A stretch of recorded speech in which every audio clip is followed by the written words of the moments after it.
hope you are feeling better.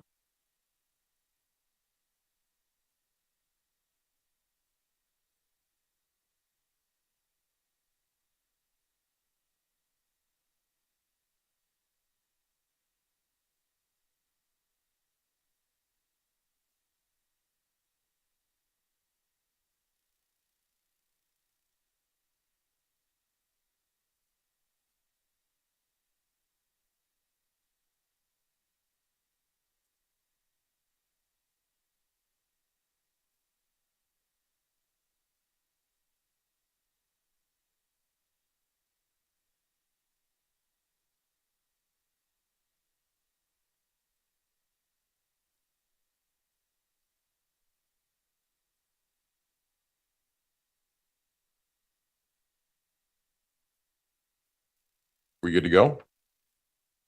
All right.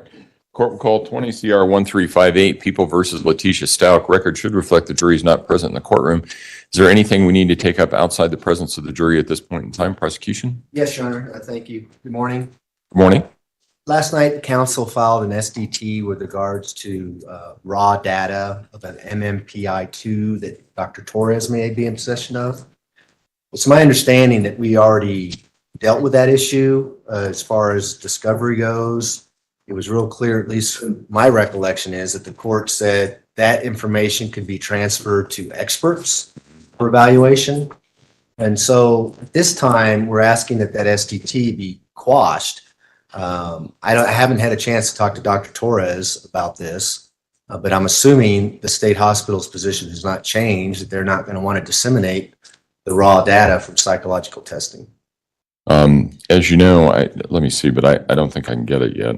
I follow the history, and I can Yeah. what exactly. Okay. Tell me what's going on.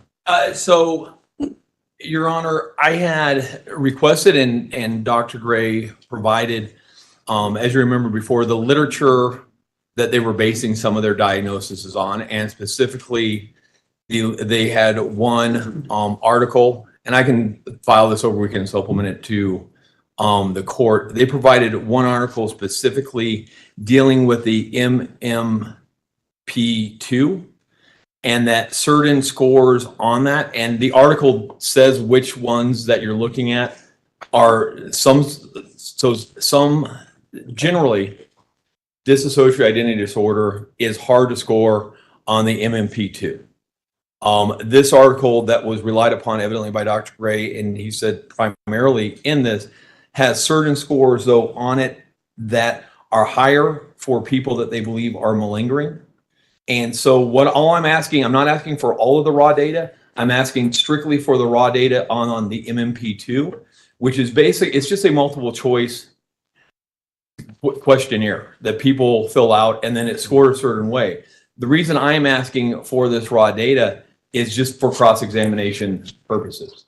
And so they're saying it's scored a separate way. This is not anything that's copyrighted. This is not all of the raw data. This is something very specific in relation to an article that they gave that said her scores don't fit more in what this article says would be malingering. And so what I want just is to have that raw data so I can just go through more than likely, and I have a social worker who knows who has some experience in scoring it and so forth, and to look over that exact raw data in an effort for cross-examination. Can you point to the part in Dr. Gray's report that you're referring to? I mean, what I can says? Yes, I don't have it in front of me, but I can bring that over for the lunch, and also the article that he referred to on that, and then I can give that to the court. And so, like I said, I understand the general thing with the raw data needs to go between the experts, but this is something that's very specific, and also this is not something that I don't believe is copyrighted or anything like that. So like some of the structured interviews, I understand there's some copyright and there's some issues why they don't run the raw data on the structured interviews. This is strictly a multiple choice questionnaire. And like I said, I'll bring all that for the court to be able to look at. Yeah, if you can do that, because I would agree. It sounds like what you're asking for is what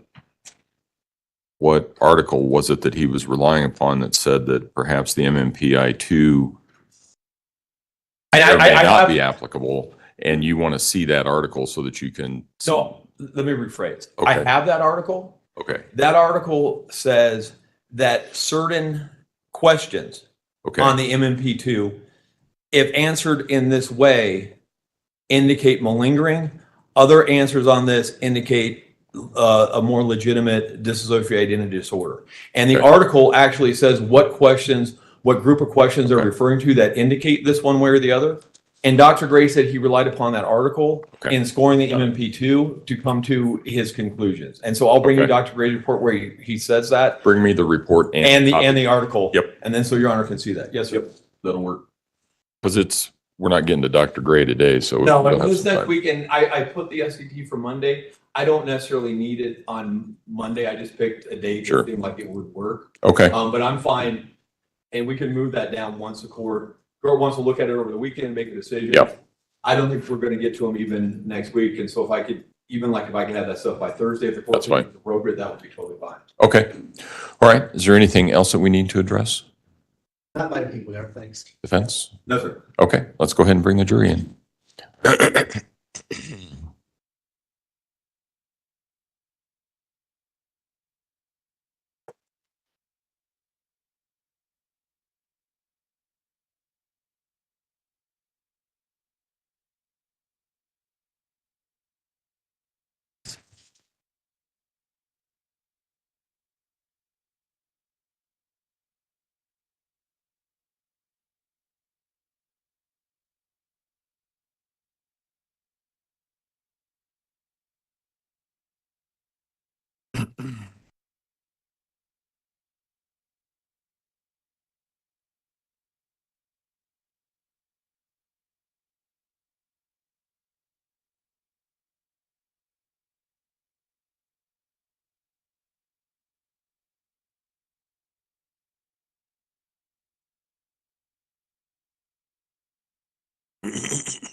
All rise for the jury, please.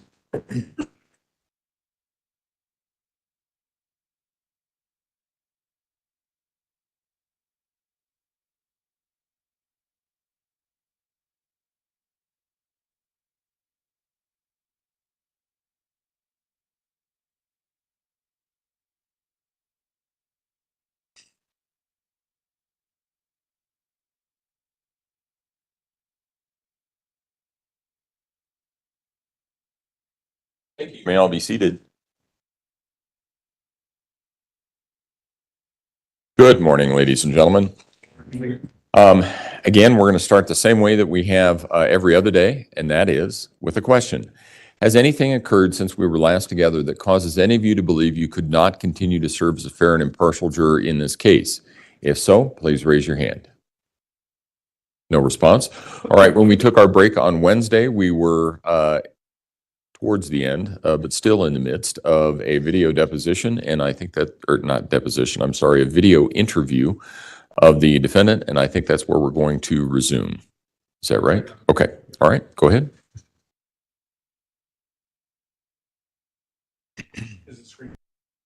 Oh, no, sorry. My bad.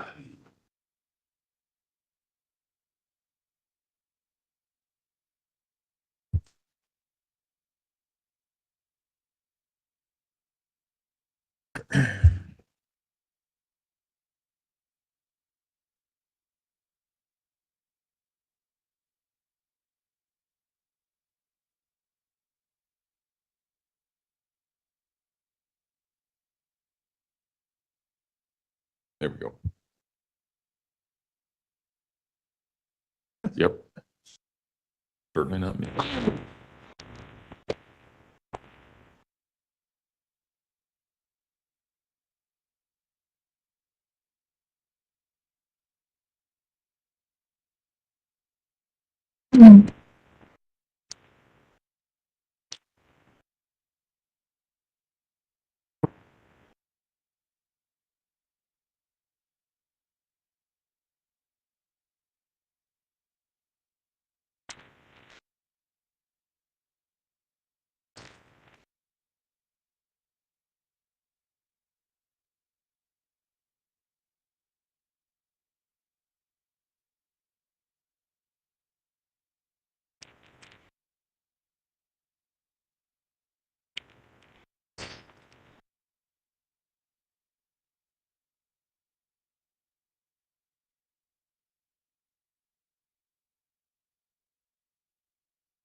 I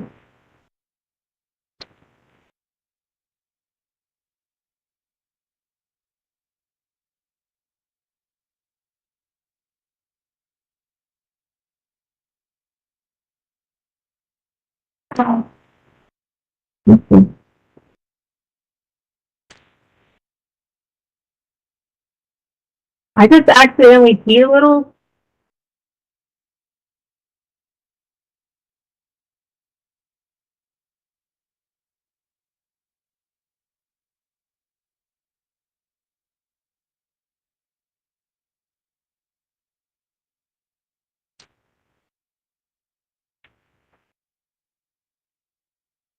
Now my pants are wet.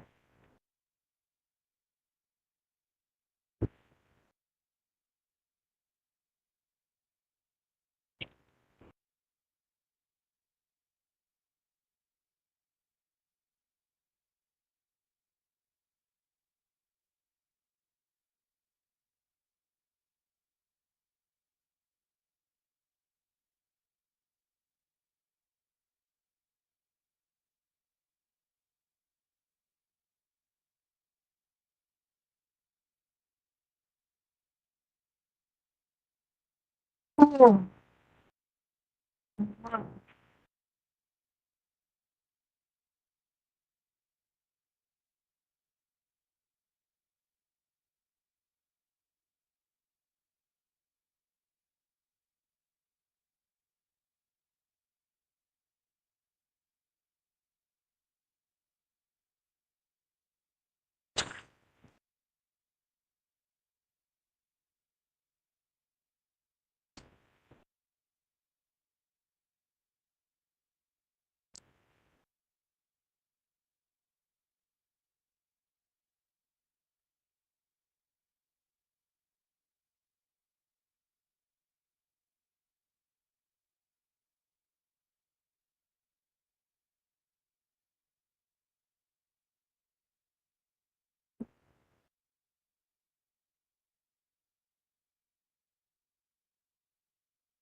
All right.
Hey, Keith.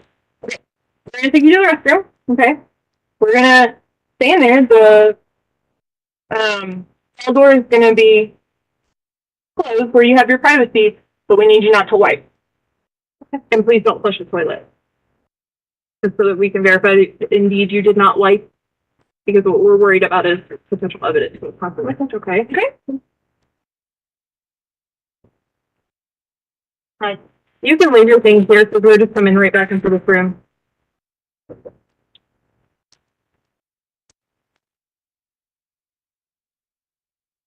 Area, huh? I'm sorry? I said I acted like I wasn't in like some secure area or something. It's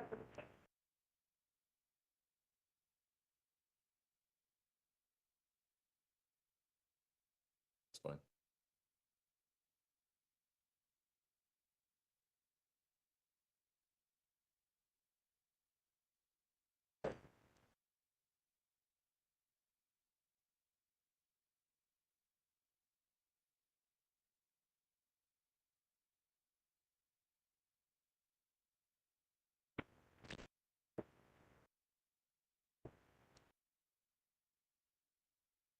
I guess I'll go to sleep. Can I go to sleep?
She does suck, big time.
Sleeping in her pee pants.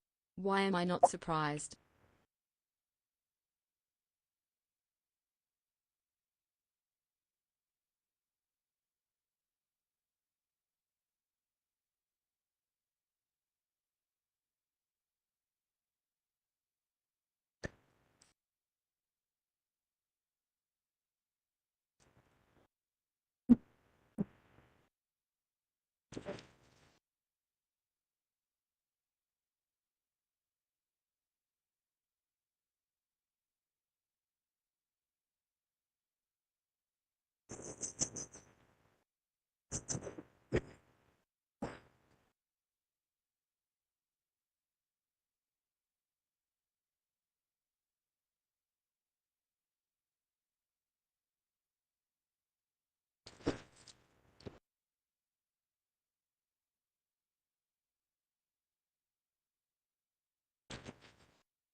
Hot.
Glad you are I just feeling need to better. stretch. Gray.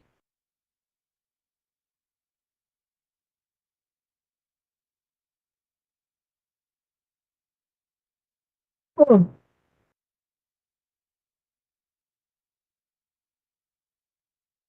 Is there anything I can read or do?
They should lock up Letecia with Lori Dumbbell in the same cell.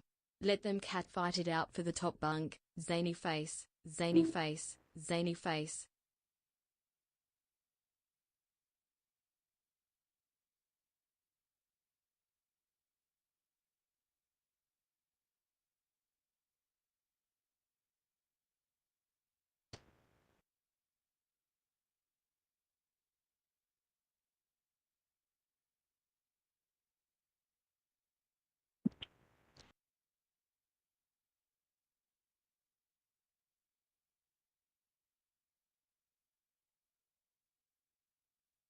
Bitch, please.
Oh.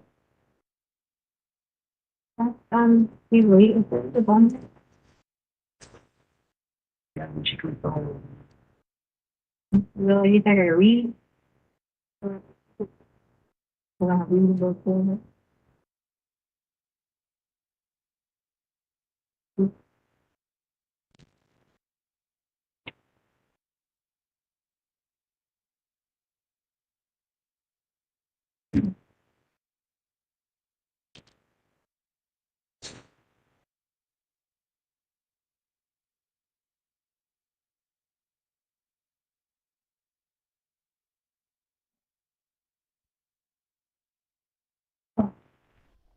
I think everybody looks crazy in a room with nothing to do. That's why people smoke on park benches, for God's sakes. Imagine somebody sitting on a park bench with nothing other than themselves. You'd go, wow, that's a stalker. Look at that psycho. What are they doing? But you pull out that cigarette and by God, you look like you're doing something. You know? Or if you're reading a book. But if you didn't read a book and you weren't smoking a cigarette and you're sitting on a park bench, you're a psycho.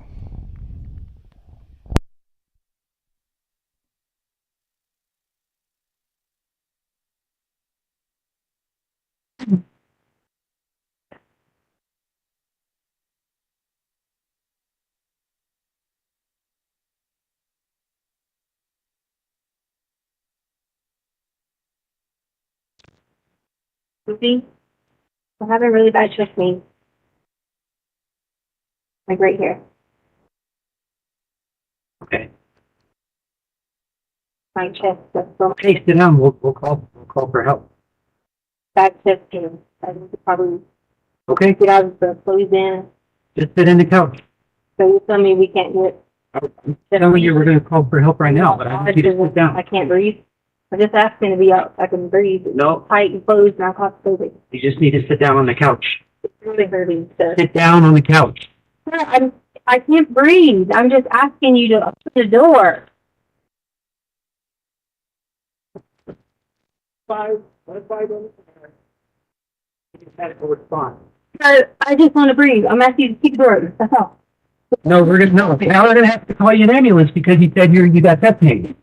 I got chest pain. Just claustrophobic. I can't breathe. So we're gonna call you an ambulance. I asked for you to open the door. I just can't breathe. Well, you're being detained right now, so sit But down on the I couch. can't breathe. I just wanted the door open and you refused that. That's all I asked. You're being detained and the door helps that. Okay? Anywhere. So sit down on the couch. You just leave the door open so I can breathe? Sit down on the couch.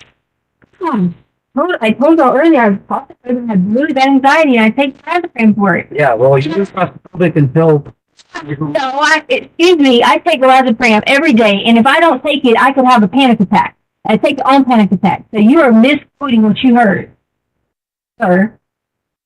Just said open the door. Okay, well, we're gonna have medical come check you out. I mean, ridiculous. You said you're having chest. Yes, I just since the door's been closed, I haven't taken my anxiety medicine. I've taken it so many days in a row. I'm having. You had told me, I don't ever take it except on panic attacks. yes, but you had told me earlier that you don't take it on a regular basis. I don't. But whenever, Panic attacks. When I put you in the last having- few days, I feel like I am. That's why I kept asking you to open the door. So now this gentleman thinks that I'm being frustrating to deal with him when I asked several times just to open the door and let me get fresh air. That's all I asked you several times. would it be helpful? Like, do you have your lorazepam? No, I don't. Was it in your car? No, I in your don't. house? Or, That's why I asked that I open the door. like, do you want to see a medical personnel or? I mean, I wanted the door open because I was having chest pains. That's all. So what I need very clearly from you right now is for you to tell me whether or not you feel like you are having a medical emergency. Panic attack now. Okay. Do you feel like you're having a medical emergency that you need to be seen by a medical provider for? I mean, not probably at the moment, but I am having chest pains, and usually it's a panic attack overing. Okay. I mean, I haven't taken it, so it's like taking me off of it because I couldn't get to it yesterday. I do. I've had general anxiety since I was 16. I'm sorry to hear that. Yeah. So I literally opened the door and asked him, could I just open the door? That's all. And Okay. he started making accusations. Well, I'm sure that wasn't his intention. Yeah, Sure he wasn't never intention, but I don't like. I didn't come at interview. Have I came at you been disrespectful to you? No, and I hope that you don't feel like I've been disrespectful No, to you either. that was very unprofessional. What you did. I don't think so. I told you we were gonna call medical. That's No, that's not what you response. said. That's not what you Okay. said. But No, that's true right then. That's on recording. but that is not what you said. You started making up reasons why when I do have testing. Okay. Well, I believe that you have testing. So, like I said, if you would like medical attention, then we can get you medical attention. Is that what you want? Yes. Okay. Thank you. That's what he told me to getting. And he told me to sit back down and shut the I'll door. sit here with her if you want to. Thank you. Just leave the door open. That's all I'm asking. Want the door open.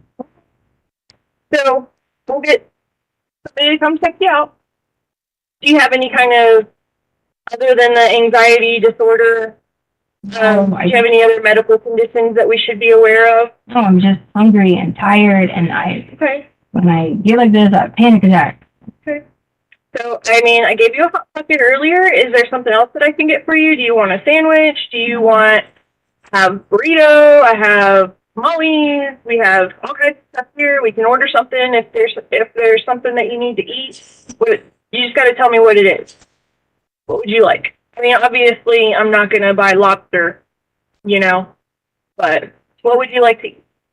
First, I would like to see can they like help me with anxiety medicine? Do you need somebody to bring your anxiety medicine? Like, We have anxiety medicine here. So yeah, I'm saying you said you could call medical professionals. sure, I can call an EMT. Like they're gonna call an EMT, Thank you. but they're not gonna be able to dispense medication to you if you have a prescription. I mean, maybe your husband can bring it. And we can get you your medication. You can self-administer what you already have prescribed to you.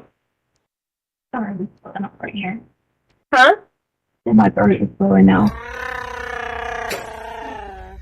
When all I asked was for the door to be opened. Okay, so let's open. I know, but Boom. he was very like rude about it. So could I please read? That's all. Well, maybe you two personalities don't click. Sometimes that happens. But come on, I'm a human being. It's the door. Clearly, I'm not going anywhere. The door. Fine, open the door. That's all I asked. Well, let's open now. So we Yes, can- I appreciate you saying.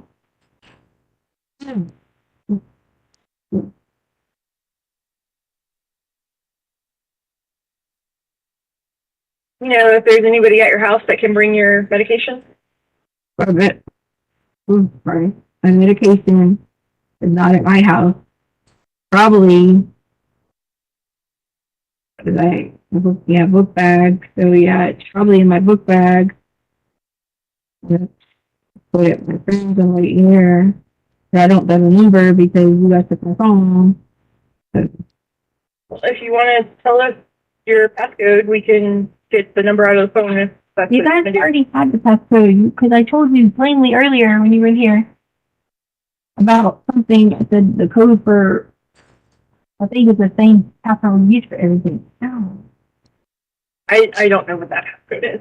If you want me to get your friend's phone number out of your phone, if you want to give me the passcode, then I can do it. Okay, but you said medical, by the time my friend would get here, the medical people could already. But they're not going to be able to dispense medication. Like the EMT is not going to be able to dispense medication. So if I have a chest pain, you're just telling me I can't do nothing. No, that's not what I'm saying at all. I'm saying they're calling for medical personnel, but it's going to be an EMT. You're telling me your chest pains are anxiety related, and I'm trying to offer a valid solution to get you your prescribed medication for that issue. It's because I haven't taken it, so you, no. Paramedics can go in the lobby and bring them up to okay. Thanks, girl. Let's move it, it's on air.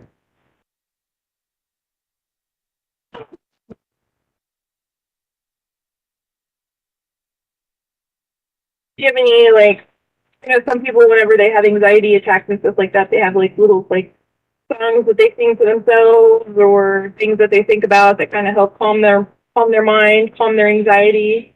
Do you have anything like that? Maybe, like, a favorite vacation that you've been on?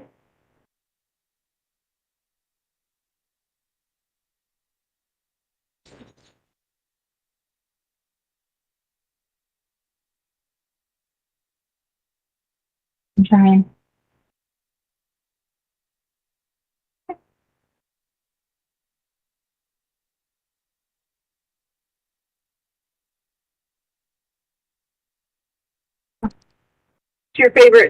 What's your favorite vacation you've ever been on? Mm-hmm. Probably Aruba. What did you do while you were in Aruba? All right, gotta breathe. Sure.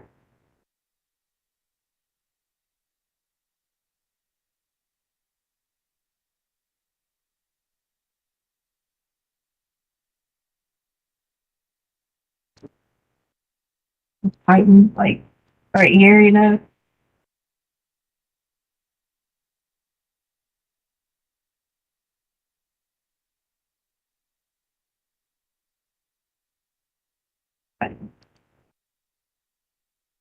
Thanks for opening that door. Absolutely.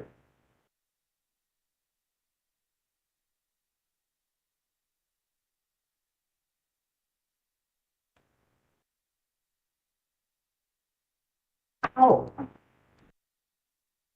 Not kind of spreading right here. Are they almost here? I've been standing here with you, so I don't have that answer.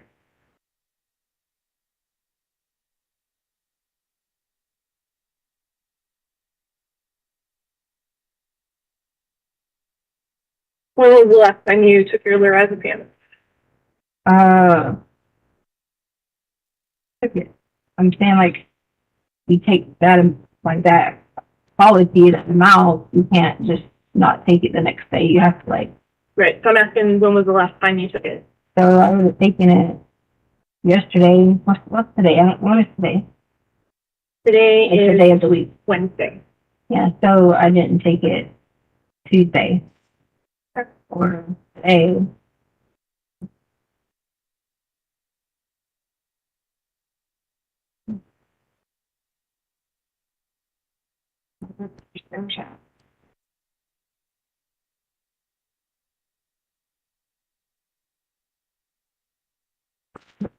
So you said your favorite vacation was Aruba? Mm-hmm. Do you like to, like, scuba dive or snorkel or? And I'm being serious. I'm getting dizzy now. Okay. We'll just lean back on the couch.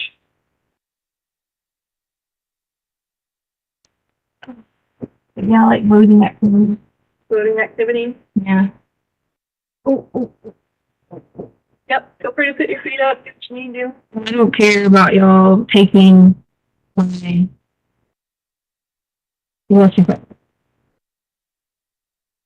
wiping my thing because of evidence. So don't think because I know that's what I do. He yelled at me and said, You're gonna take it anyway, and you can have it. That's what supported it, but I really have a chest pain. Believe you? So my body is not everyday condition, and I work out a lot, and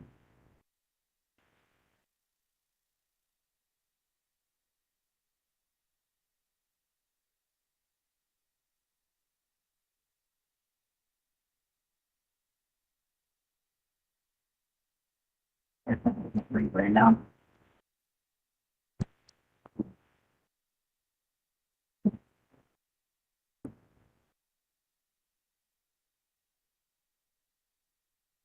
I took a Tylenol, that's why I stood up earlier. I took a Tylenol. I got started getting like a headache and a little bit like, but sometimes that helps, you know. Sure.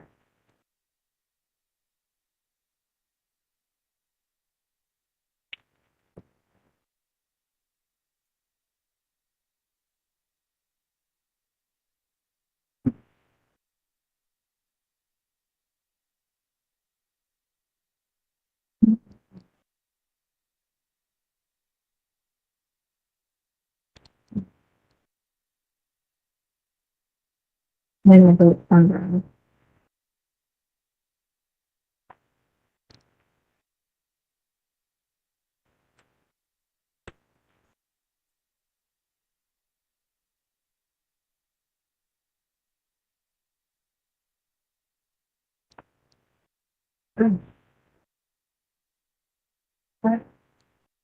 Like if I had like something, I asked him could I get something to read, that might would help. Because you talked about focusing on the brain or something, like that would help, you know. But he said I couldn't have anything to read. Ever have we talked about other questions off the time path? You can recommend this. I can't hardly breathe. Okay. But I will certainly do that for you. Are you okay listening to me? Is that okay? What's your name? Right? Yeah, you can take your time to answer. I want to answer you right away, so then that would trigger that. So it's gotta take just like 3 minutes or so. That's good. Okay.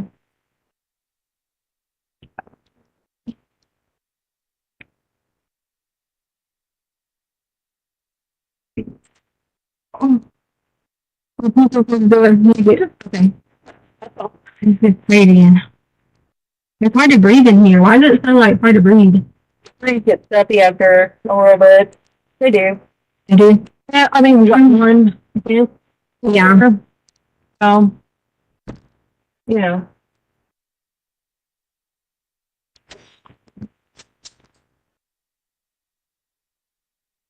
We can get those shoes. Your old shoes. I've seen pattern before. Yeah, your old shoes.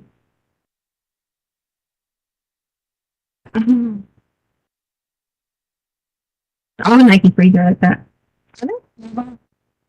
Well, not that same pattern. Maybe the sole in that. No. If it's a 5.0, a different 5.0 than if it's the same one. But I don't ever really wear these. They're probably like a 2012 model. Maybe 14. Something like that. Yeah, I've had my Nikes forever. They last for a while. Are they coming? I need to get some oxygen or something. That's what's coming. You know, sometimes if you lean I forward, did, I couldn't breathe. you can't breathe. Mm-hmm. If you have a bit of anxiety, is that right? Well, I guess really that was my diet changes and like workout changes, and I can't breathe, so I asked that guy to open the door and he told me no and shut it and like leave.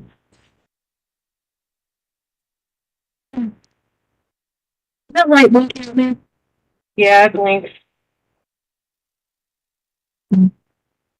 There. There we are. That's all fair. Thank you. You sure? Yeah. I am paramedic fire department. What's going on? I have a little bit of chest pain. Right, just like right here. Now can't breathe. I just tried to get him to open the door so I could breathe, but Okay. he wouldn't. What did this what? All right. I didn't have, like, I took a Razapam, so I don't know if they might be anxiety related, but I don't know. Just check it. I had anxiety since I was like, if I was 16, Did you just take the lorazepam as needed? yeah. Okay. But I had taken it like a few days in a row, so without taking it, I feel like I'm You can lay back if you're more comfortable. even sick. Okay. We have chest pain right now? Yep. What does it feel like? Right now it's going up more and more. What does it feel like? Is it a stabbing pain? Is it a pressure? No, it's like pressure. Pressure. Okay. Are you nauseated? Abnormally short of breath? Yeah, the truth is you should Well, I always could ask for a breathe in lawyer here, and I if kept you asking feel like, would they open the door so I could breathe. well, almost any time you're being Okay. questioned by the We're police. just going to check your heart. I mean, Check I it mean, down there it's and just standard. sure of the People electrical think it makes activity you of your look heart guilty, there. but it's just Any other smart. medical you know. problems other than anxiety? Any other one?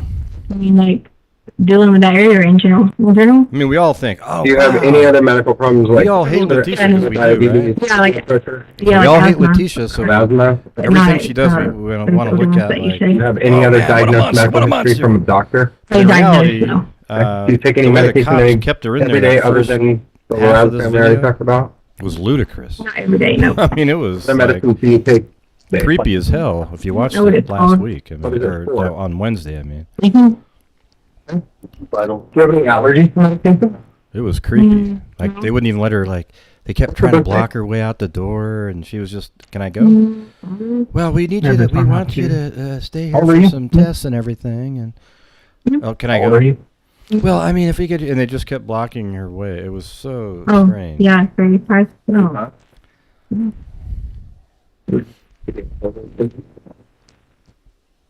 Dan, what's your date of birth? Yeah, she probably does want them to say, we need to What's that? take her to the hospital. 35. No, She's going to suddenly get sicker and sicker. What day were you born? In what year? I don't remember. Okay, we're going to look, please. I don't remember what year I was born. Yeah, sure. Good look at your heart, okay? Did I ask anything wrong? I don't understand. I'm just asking what your birthday is. Oh, And you keep saying 35. okay. What day in August? Well, we're gonna have to put some stickers right underneath your left breast here so that people with August? heart. Well, I would What say year? never speak to police without an attorney if they call you into the station, you know, like to be interrogated. If you're out on, like, at the crime Ma'am, scene I didn't and they're catch your name. talking, it's like, well, let me get a Give me lawyer the first. info. Oh man, that wouldn't look good. That's I feel a little bit better than yesterday. You spelled pizza? Didn't have a fever overnight, which is pretty good. Name on it. Maybe we can write down. Got to take my third round of Paxlovid in 15 minutes.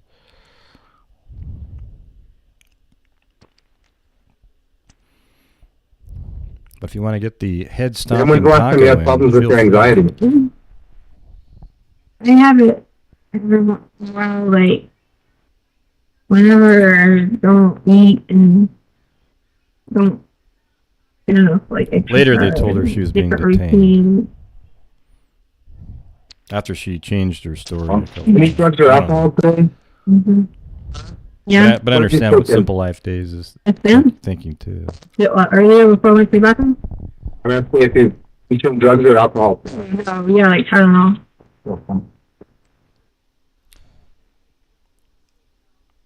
See, the thing is, if you didn't know what Letecia did, and you watched how that was on Wednesday, you'd go, God, what in the hell are these people doing? They won't let her walk out the door. It was like something out of a We're creepy really movie. busy. But we knew what she did, so it's okay. Thank you. Yep. We're really busy. You know what I'm saying? Your vital every signs 12 look good. I'm hours going to take a for look at your 5 heart days. here, okay? Okay, cool.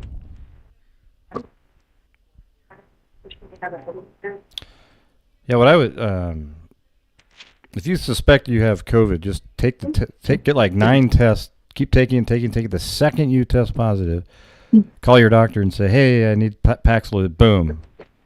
I mean, they just give it to you right away. It's free, I think. So and man, that shit seems to actually kind of kick in, you know, doesn't completely remove Don't sit anything, up, but take a breathe. you feel better. Make feel comfortable. One thing, do you want to turn your legs over here so you can sit down and lean against the back couch? Okay. Yeah, everybody Doctor? can't stand Yeah, Letecia, I'm busy. but that doesn't mean Your, that, one on that. you know, like you get to be, it was so weird looking. Go back and watch that on Wednesday. Like they would stand in front of the door so she couldn't get out. She's like, "Can I leave? Am I free to go?" "Well, we just need you to take some, you know," and it was bizarre. I'm gonna go down to my stomach.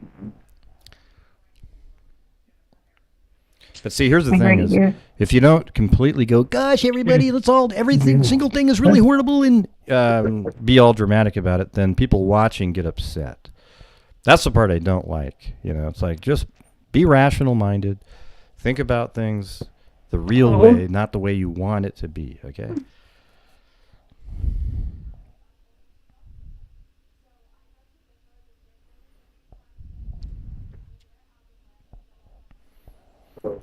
Yeah, don't just be biased because you Can't really hate breathe, somebody. You know, just You're getting think about enough oxygen. I know that. reality. I can't really I guarantee breathe. the I'm talking defense like- is going to say you got- something. Is it like some oxygen, air? That's what I'm saying. You're getting enough oxygen. And the prosecution's Right now, playing you this need to so they don't control your look like they're breathing. hiding I'm something. trying. Slow your breathing down, okay? I'm trying. As you know, with anxiety, if you start over breathing, then you're getting that can develop that chest pain. Okay, so that's probably what's going on. I'm trying. I think that's gonna work.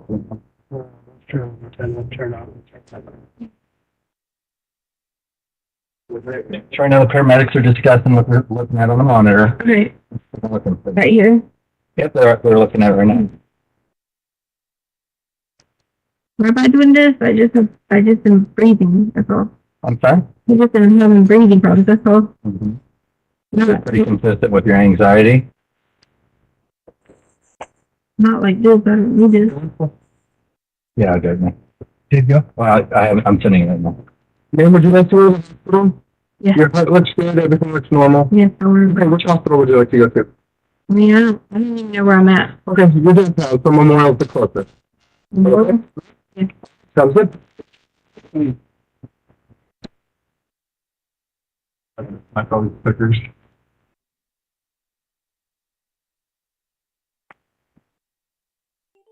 I think we're gonna have to do it when we get down to the. Ooh. I'm getting cold. Glad you're feeling better, Gray. Thanks for bringing the The coverage. hang of tight space there, if to you feel us like you're gonna on get, Discus. then go ahead and hold on to your bag here, we're just gonna figure out what we got going on here.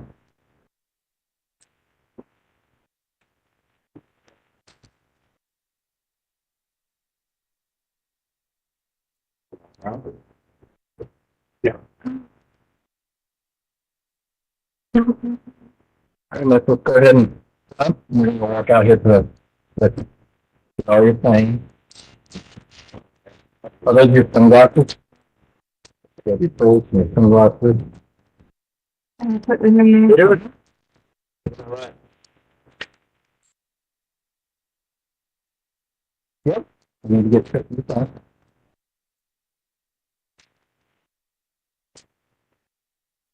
Okay, right out there. Then just kind of on that top there. Okay. Your oxygen saturations are 100%. Oxygen saturations are 100%. If you're having an anxiety issue, I think when you have anxiety issues, one of the common symptoms is feeling like you can't breathe, although you're good at cutting. You can just blow in through your nose, out through your mouth, and take deep breaths out of it.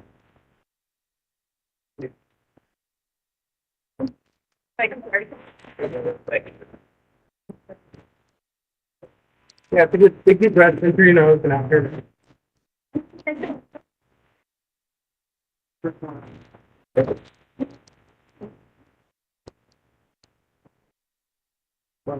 We got it. Okay.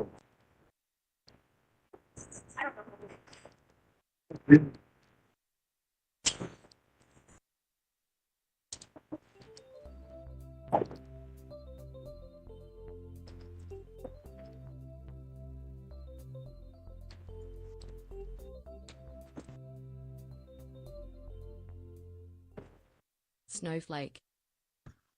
Prosecution? We just would bring Jessica Bethel back to the stand, Judge. Ms. Bethel, if you would resume your seat in the witness stand, I remind you, ma'am, that you're still under oath.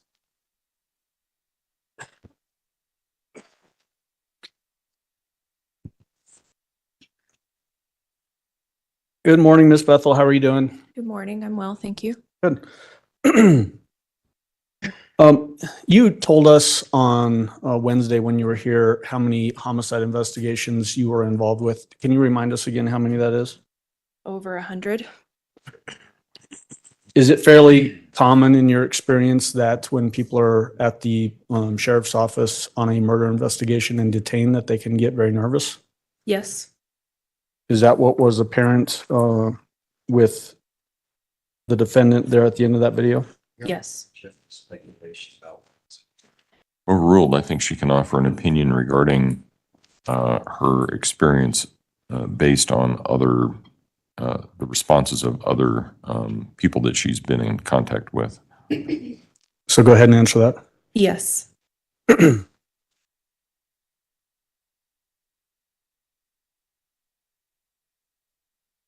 Early in the, I guess I shouldn't say early in the interview, but at some point in the interview,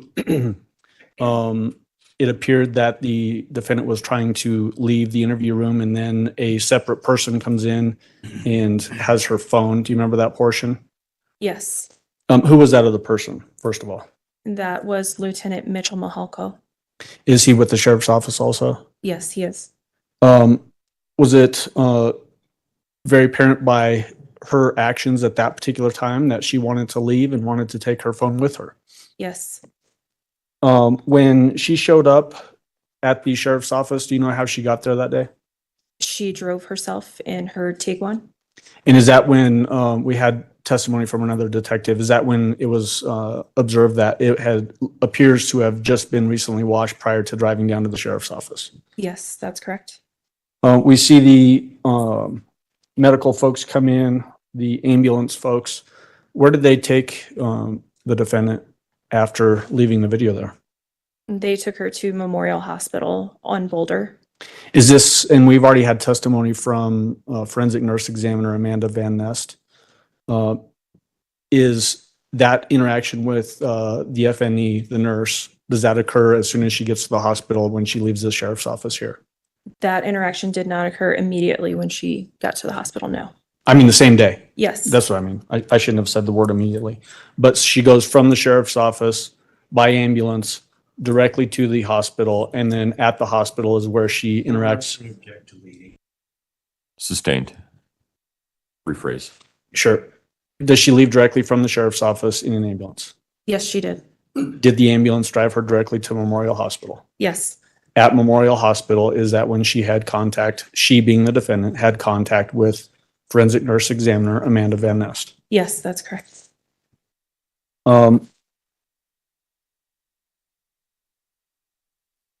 At that hospital, after being there for some period of time, did the defendant walk away from the hospital before completing a sane exam? Yes, she did.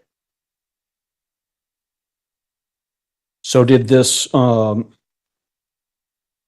purported anxiety attack achieve her goal of wanting to leave the sheriff's office?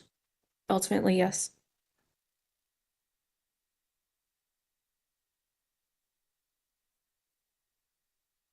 Would committing a murder and being detained in the sheriff's office cause somebody to have nervousness and potentially have a panic attack? Sustained. So I want to jump ahead in time.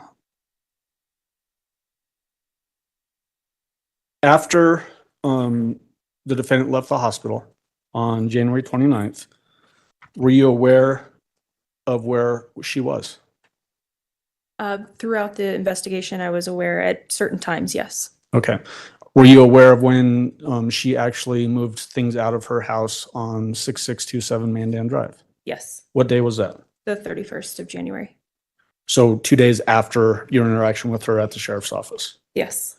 In between those two events, did you have any other personal contact with her face to face? I did not. Did you attempt to have any personal contact with her face to face? I did not. Once that occurred at the house on January 31st, where she moved things out, are you aware that she had a TV interview with Spencer Wilson from KKTV? Yes, I observed that. In that interview, and we've had testimony from Spencer Wilson earlier, she complained that in her interaction at the sheriff's office, she was not allowed to eat or drink or take bathroom breaks. Was she allowed to do those things at the sheriff's office? Yes, she was offered those things.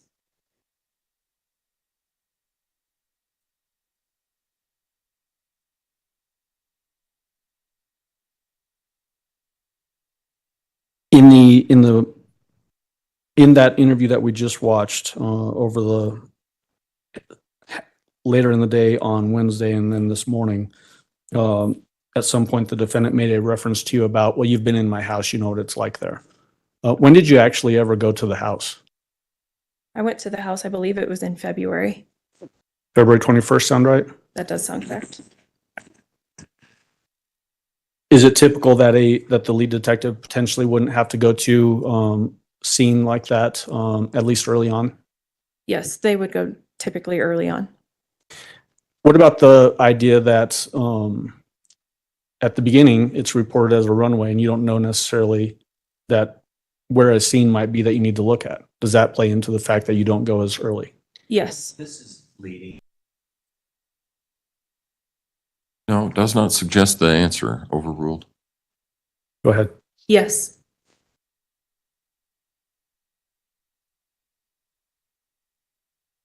Do you remember getting text messages from the defendant into February of 2020? I know there were several times that she sent me text messages. I can't recall all of the dates specifically. Sure. But were you getting text messages from her after she left the house on January 31st? Yes.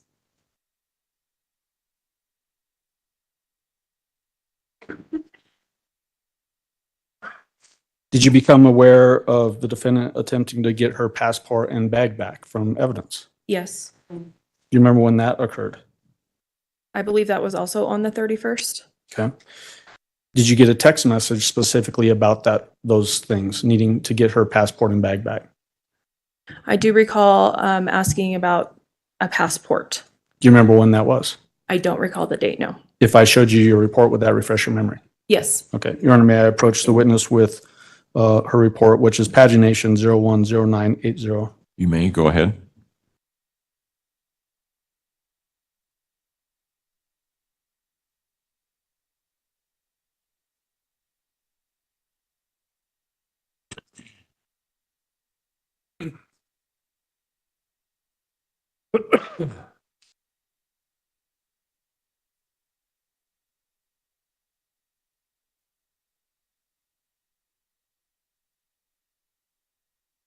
Take a look at this report and when you're done.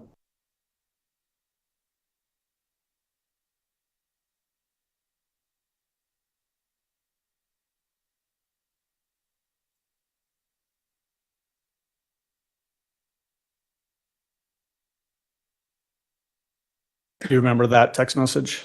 Yes, I do. What was, first of all, let me ask you this. Was there anything odd about that text message? Was it coming from, strike that. Was it coming from a phone number that you recognized? No, it was not.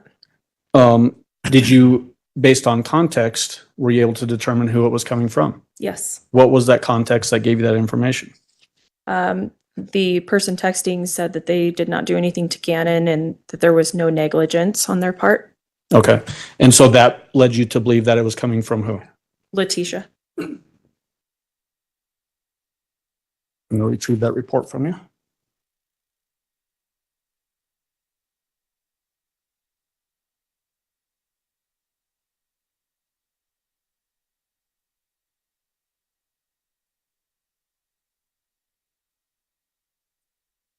At some point, was a decision made to travel to South Carolina? Yes. When was that made? Early March. Why was that decision made? Letecia had fled to South Carolina, and by that time I had obtained probable cause and authored an arrest warrant for her, which was signed off by a judge at the El Paso County Courthouse. And so we went to Myrtle Beach to arrest her. When you say we, can you tell us who all was involved in that process? It was members from the local FBI, Detective Mark Riley and myself, and also local law enforcement and members of the FBI in Myrtle Beach. Was that a arrest actually affected in Myrtle Beach, South Carolina? Yes, Was the defendant interviewed in South Carolina? yes, she was. Do you remember by who? Gruesome. Who is John Grusing and who is he with? He is with the FBI. Okay. And we're going to hear from him at a later time, so I'm not going to get into her interview with you. Was there some discussion had as to how the defendant would get from South Carolina back to Colorado? Yes. What was the ultimate decision made as to that transportation? That she would be driven back to Colorado in a rental van. Who was involved in driving her back? Myself and Detective Riley, and later on Deputy Michaela James. So did you actually stop somewhere in the middle of that drive from South Carolina to Colorado to pick up the other deputy that you just mentioned? Yes, we did. How long did that drive last? More than 24 hours. Were you with the defendant the entire time? Yes. What was her demeanor like during that transportation? She was calm. She ate. She sang songs. She played trivia. Was she able to have conversations? Yes. Conversations that were not related to the investigation? Yes. Were they appropriate conversations, meaning if she's saying things, did they make sense? Yes.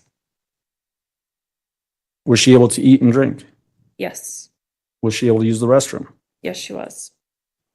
And you mentioned trivia and singing songs. Was that something that all of you were sort of doing in the vehicle? Yes, just to pass the time. And was she participating in that in an appropriate way, meaning nothing seemed out of the ordinary? That's correct, yes.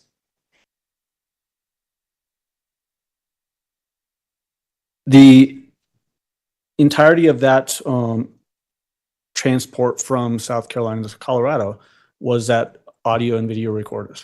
Yes. Thankfully, we're not going to play all of those hours of video, okay? Correct.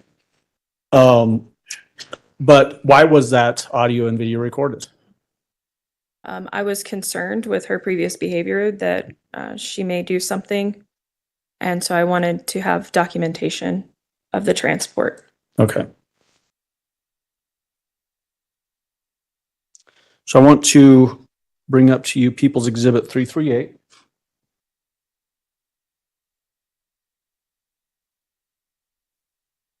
Please take a look at that.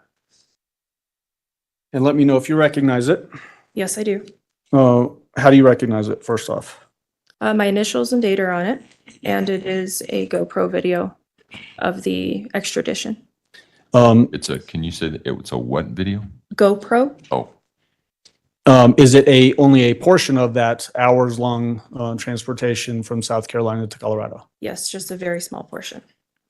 Have you had a chance to review that thumb drive containing that GoPro video? Yes, I have. Is it fair and accurate representation as to the contents in that portion of the transportation? It is. And does that thumb drive actually contain two different clips, so two different files on the thumb drive? It does, yes. Is it a fair and accurate representation of that transportation portion? Yes. At this time, I'd move for admission of People's 338. Mr. Cook? Your Honor, Mr. Allen and I speak very quickly. All right.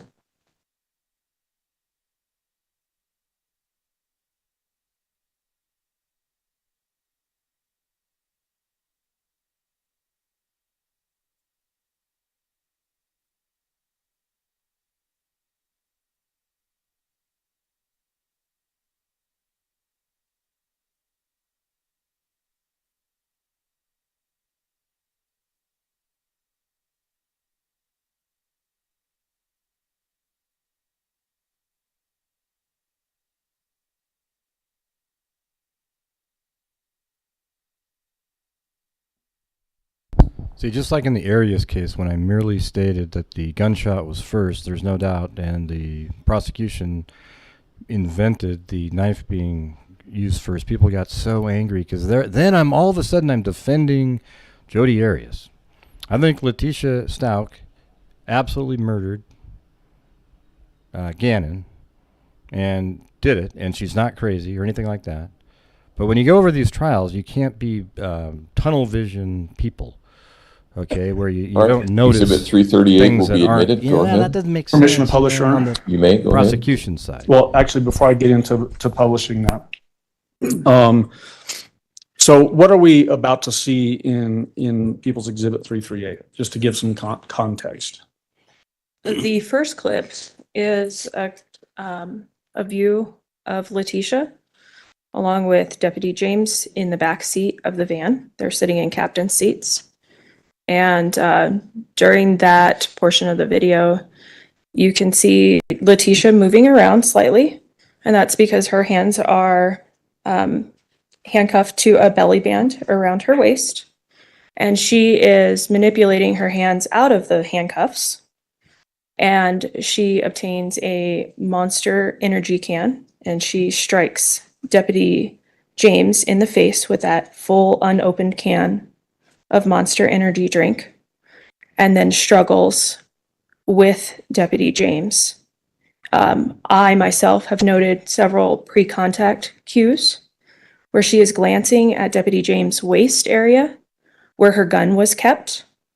And then ultimately, whenever I come back to assist Deputy James once the vehicle is stopped, she also glances at my waist where my gun is kept. I took that to be a threat that she was attempting to obtain one of our weapons. So let's have some context. Where did this occur in that travel from South Carolina to Colorado? This is in Kansas on Interstate 70. What approximate speed were you all traveling when this occurred? About 75 miles an hour. What was the reaction to this action by the defendant to who was driving? Deputy Riley was. What was his reaction to that happening in the backseat of the van? We immediately start giving commands to Letecia to stop. And as we're doing that, Deputy Riley pulled over to the shoulder of the interstate. Thankfully, there was an area clear for us to pull over, and he slammed on the brakes, which put her into the back seat of my seat. Was that a highly dangerous situation that was unfolding? Absolutely, yes. What made it highly dangerous? Ms. Stauch was already suspected of murder, and she assaulted a deputy who was armed and attempted to obtain her firearm. What about the fact that you're on the highway and that action or reaction by Detective Riley had to occur? Did that also enhance the dangerousness of it? Yes, he wasn't able to exit the vehicle to immediately help us because of traffic that was traveling so quickly next to us. All right, let's go ahead and play that. And I believe it's 21 minutes. Would you like me to stay up for this? Is it I'm 20? fine with, yeah, it's roughly that. Okay, you can go ahead and step down. Thank you.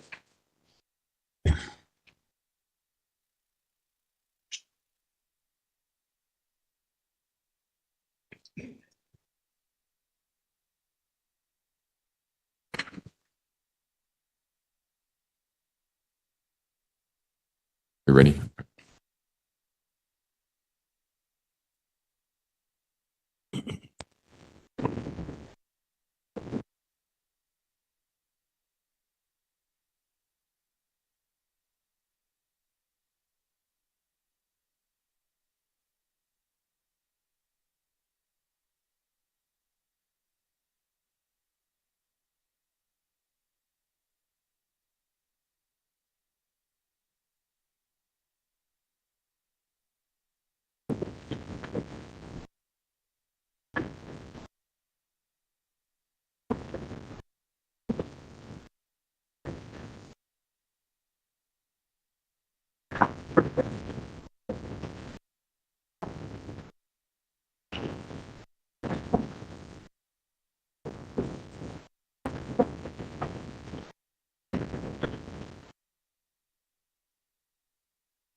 She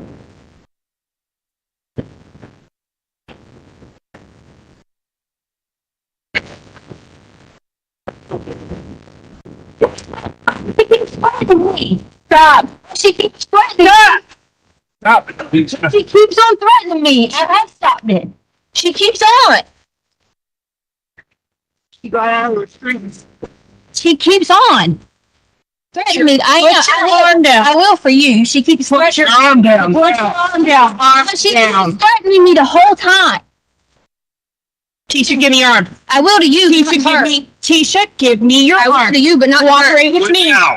Cooperate with me. I will with you, but not with her. Cooperate with me. I will with you, not with her.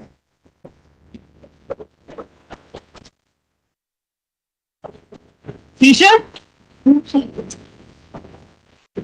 I will with you. I said I would with you. Give me your arm now. I said I would with you. I said I would with you. And I wouldn't use this. Stop resisting. I'm not resisting. I said I would with her. I'm not touch me. Go ahead. I got her on. I have the song. Tisha, stop I'm not resisting. Yes, you are. Stop it. Put it behind her back. Yep.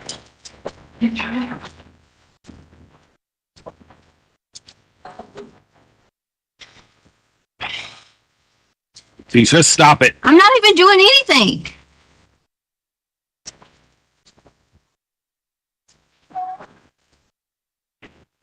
You just got another charge. Well, she shouldn't be doing me like this.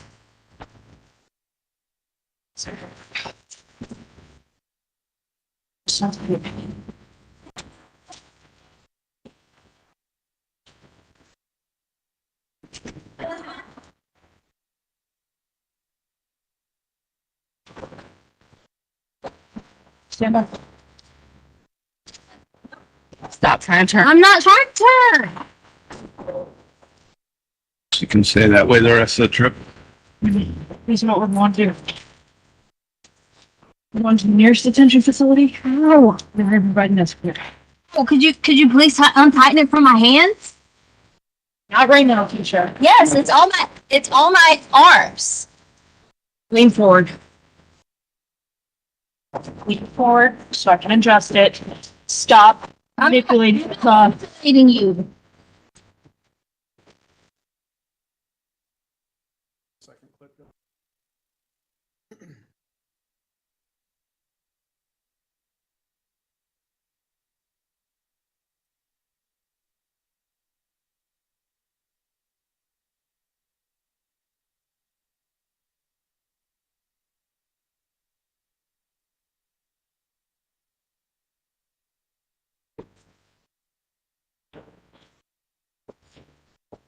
You good? You make a call yet? No, I don't know where we're at. Okay, hang on.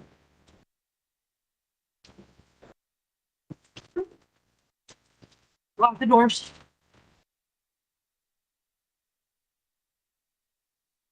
I got her locked. Can you turn the air on? Is it my t-shirt? Well, I asked for help for the air, and she's been nothing but mean to me the whole day.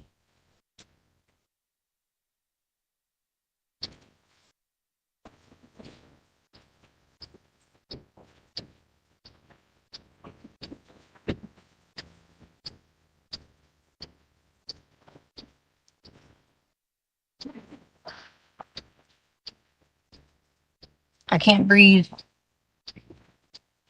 Stop. I can't breathe. What? Just open it so I can breathe. That's all I'm asking for is to breathe. I'm just asking to breathe. That's it. Is to breathe. That's all I want to do is breathe. 2600 Avenue. We're right by Pretty Horses. On 70. I'm not resisting her.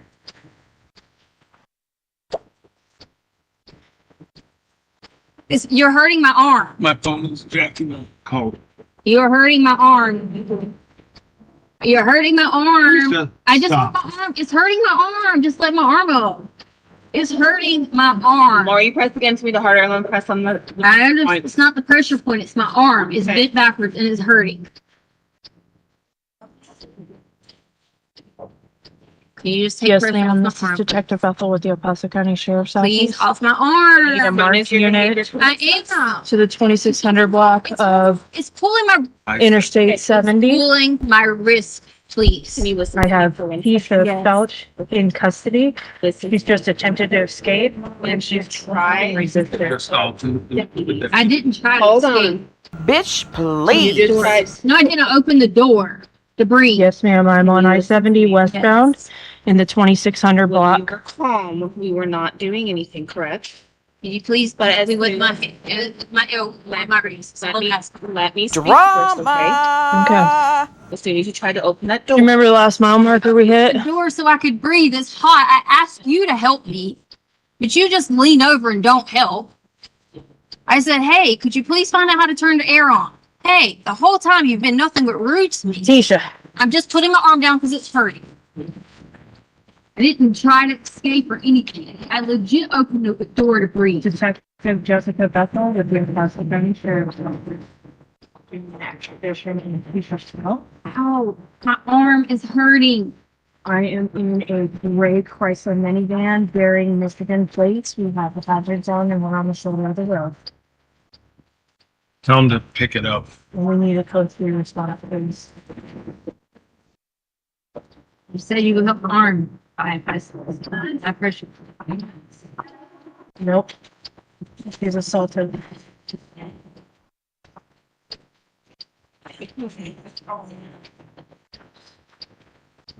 Oh, it's hurting. Boy Edward Tom Henry Edward Michigan. Hurting my arm. Ray is so mean. It's hurting. 8/4 of 83 is her birthday. I did not try to escape. No, man, I have I two did other not. Tell us deputies the with me. story. SRT. Could not breathe. I asked you to open the door. Yep. We've got her under Yes, ma'am. control right now. We've got Kansas coming out here now.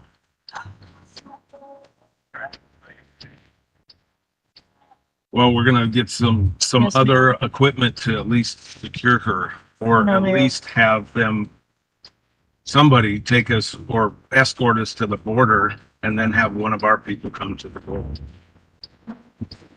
Well, hurting my arm, Okay. please. Yeah, everybody's fine.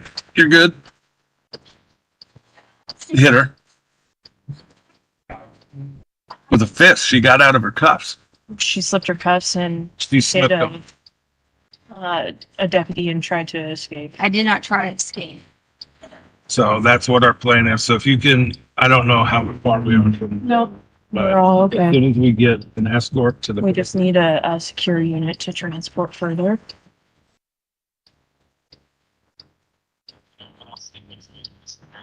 Yep.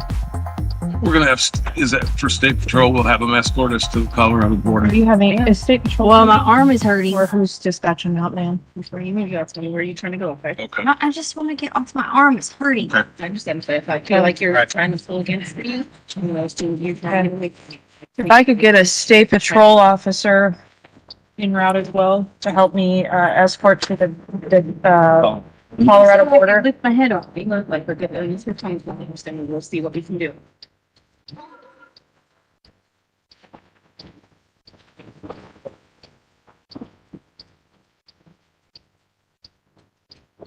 Yes, ma'am. I'm gonna put my partner, Detective Riley, on the phone with you. Thank you. Yes, ma'am. Okay, thank you. We're at 284. Okay.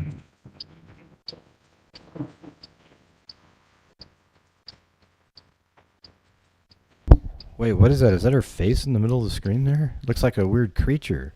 See the two eyes, the nose, right here? Yes. The two eyes, there's a big nose right there, and a, wow. What the hell is that thing? Can you see that? There's like two eyes right there. Look at. Right there. After what? Whoa, Once you're holy Sam, crap, it's like a weird little... We're doing an expedition. I didn't dwarf try to type escape. thing. I opened the door for you. Back You to know, Colorado. She Yes, I slipped the did. cuffs and You know- assaulted a deputy. We have her under control right now. But we would appreciate it. I feel like it's breaking my wrist. What is that thing? It's got like almost like a hijab on or something. Relax. I can't. The pressure Very will get strange. worse. If it gets worse, then guess what? I have to go to a hospital because she hurts me. Oh, now it's got these little side things that What's pop your up number, like- Jess? On that, 650-719. Depend bear. Should just be able to look it up. That's correct. We're at the 284. 284 westbound.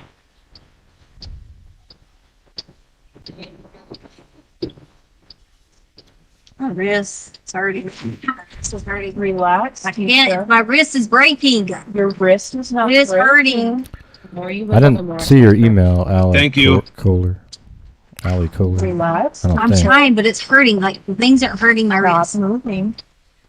No, that's fine. We'll wait here for officers. You're pushing down on Thank it you, more. ma'am. We've got some Bye-bye. right now. They're coming right now. Got 6 en route. And thanks Stop for the trying people to- who I'm not ordered trying to resist. Then stop notebook. turning. To you, you're holding me for nothing. Okay, stop trying to turn against I'm my not fence. going to turn against you. You're holding me. Go ahead and unbuckle her. We're gonna make sure she's not gonna get out of her restraints this time. I'm gonna see if they have a belly belt, a real one. I'm hurting my wrist. This isn't gonna happen again. Hurting my wrist.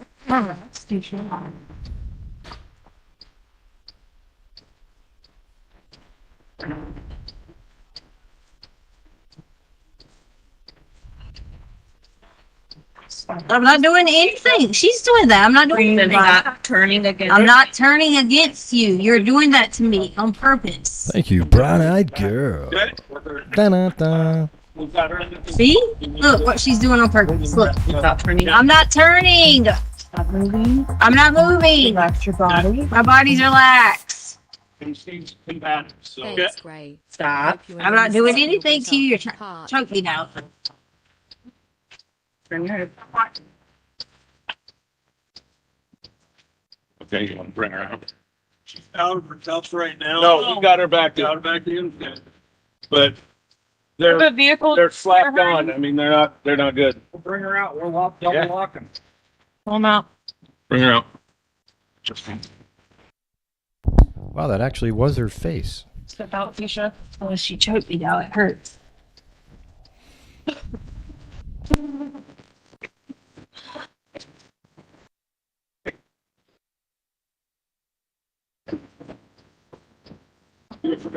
Yeah, read to her. You're not gonna get too far. You don't get a dog. You understand?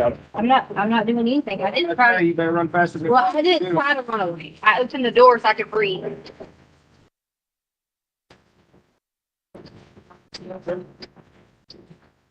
Yeah. Do you guys have a where are you going? Colorado? Oh Lord, you got a list. Yeah. Do we have a what? Do you have a better belly belt than this? It's because you're better. I don't have a friend. I don't. Hell, let's do this. Let's go out here in the ditch. Let's get her down on her knees. That's whatever you need to do.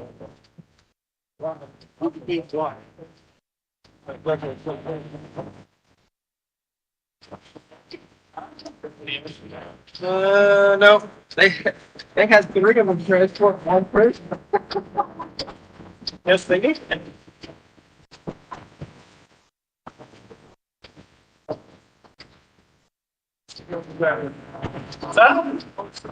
They were all, he was outside too, living inside the firm, they got them.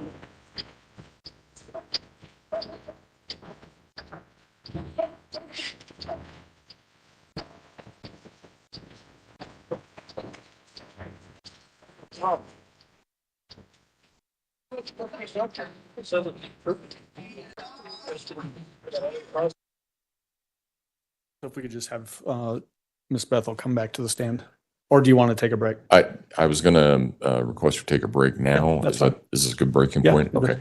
All right, ladies and gentlemen, we will take our morning break. If I can have everyone back in the jury room at say 10:45, we should be able to start on time at that point. Again, don't discuss the case among yourselves. Don't discuss the case with anyone else. Don't do your own independent research about any aspect of this case. With that, all rise for the jury, please.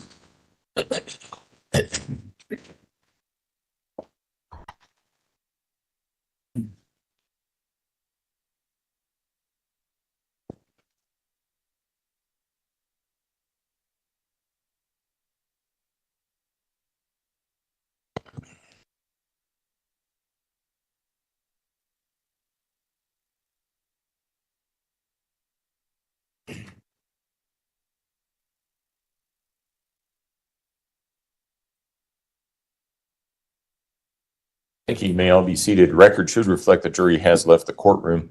Are we still going to finish the rest of that video, or is it? No, I don't think there's anything more on, Okay. of her on there, and then I'm just gonna jump into finishing up with questions. Okay, all right. Just asking, all right. All right, court will be in recess. Thank you. All right.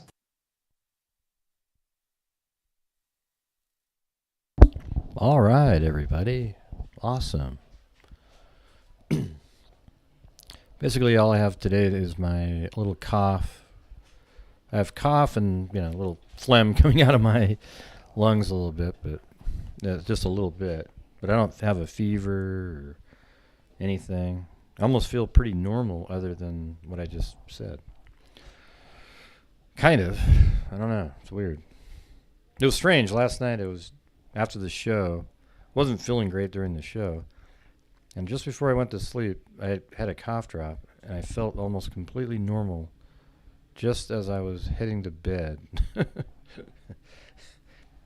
But, you know how things go. All right. Yeah, so when I follow cases in true crime, and when you're doing it, you got to look at things that, if things help the defense, they help the defense. They help the prosecution, they help the prosecution. But don't look at things with tunnel vision that so many people have. Like, everybody hates Letecia. I mean, I don't hate her because I don't know who she is. I think she's a pile of crap. I don't know anything about her. I just know that she's a psycho killer of a kid that did nothing.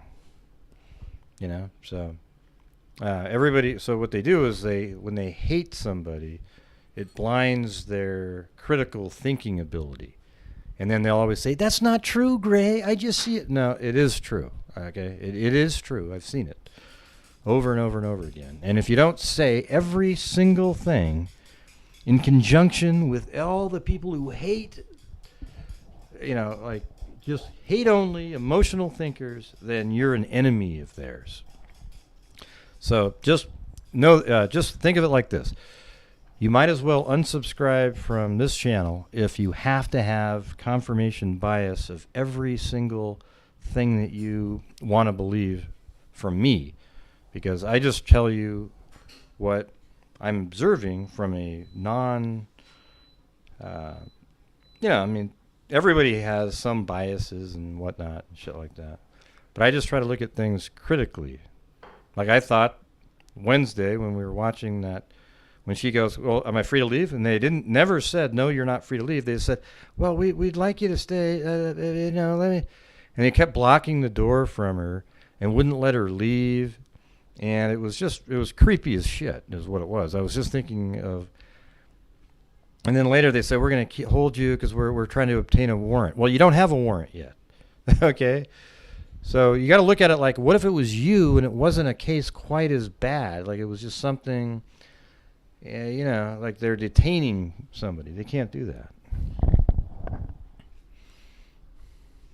It doesn't mean anything regarding the case. Like, what does it mean, really? She still did what she did. Thanks, Scouting Dude.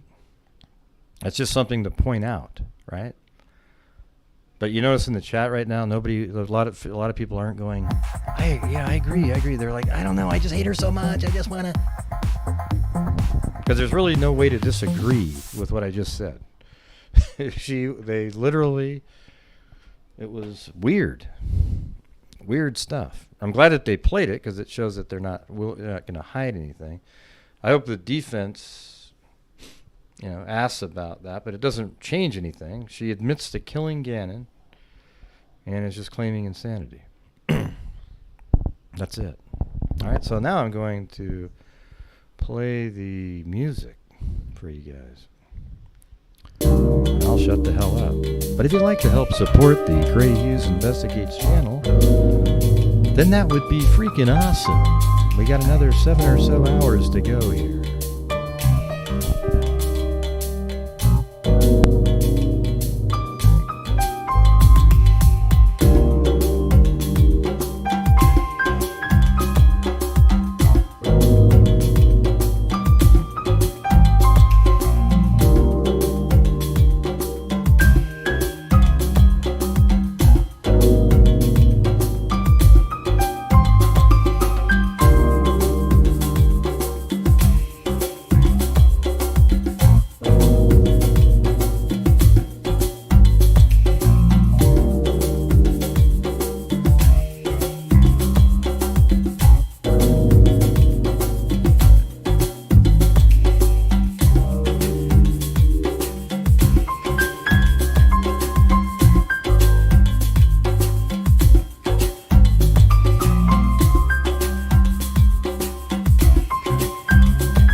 Court will recall 20 CR 1358, People versus Letecia Stauch. Record should reflect the jury is not present in the courtroom. Is there anything we need to take up outside the presence of the jury at this point in time? Prosecution? No, Your Honor. Defense? No, sir. All right. And Ms. Bethel, if you would resume your, I assume that's what you were doing, right? Absolutely, Judge. Ms. Bethel, if you would resume your seat in the witness stand, I remind you, ma'am, that you're still under oath. Good anticipation. You must have done this a couple times yourself, Judge. Let's go ahead and bring the jury in.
All rise for the jury, please.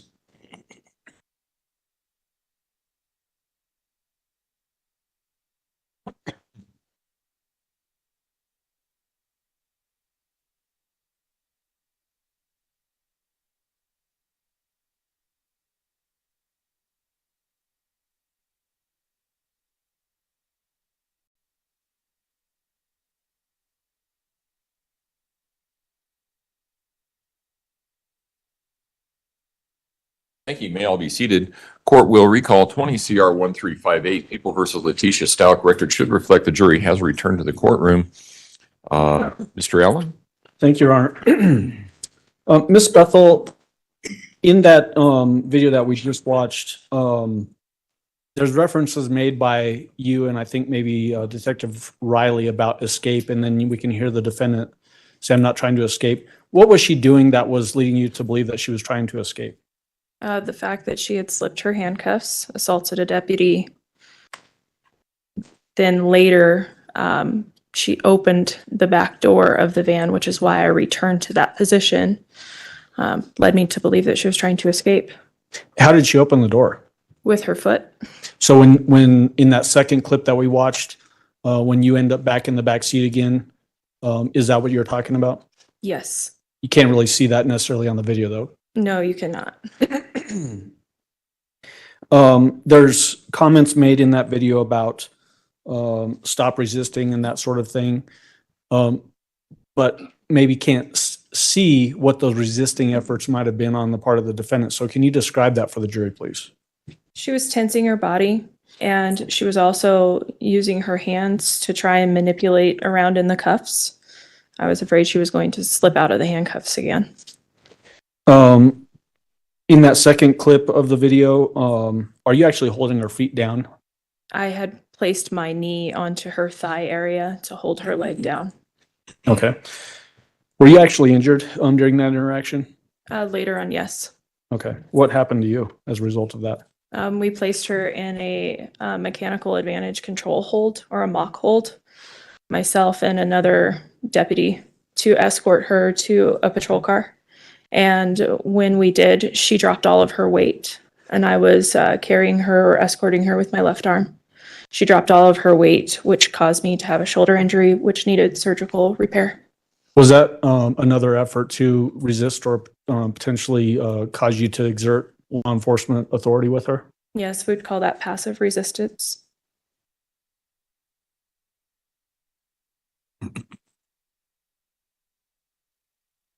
I want to go big picture with you for just a moment, Ms. Bethel.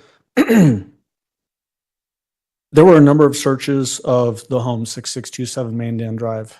Why were there so many subsequent searches that build on each other over time in this particular case? Initially, we did not, as I said earlier, we did not have a scene per se where there was a body and evidence lying around for us to look at and evaluate.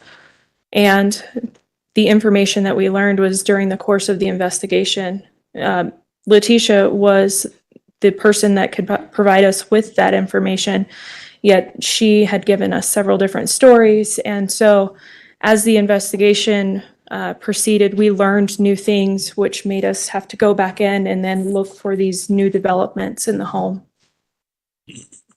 So the fact that the investigation developed the way it did, was that driven largely by the defendant's own deliberate actions? Yes.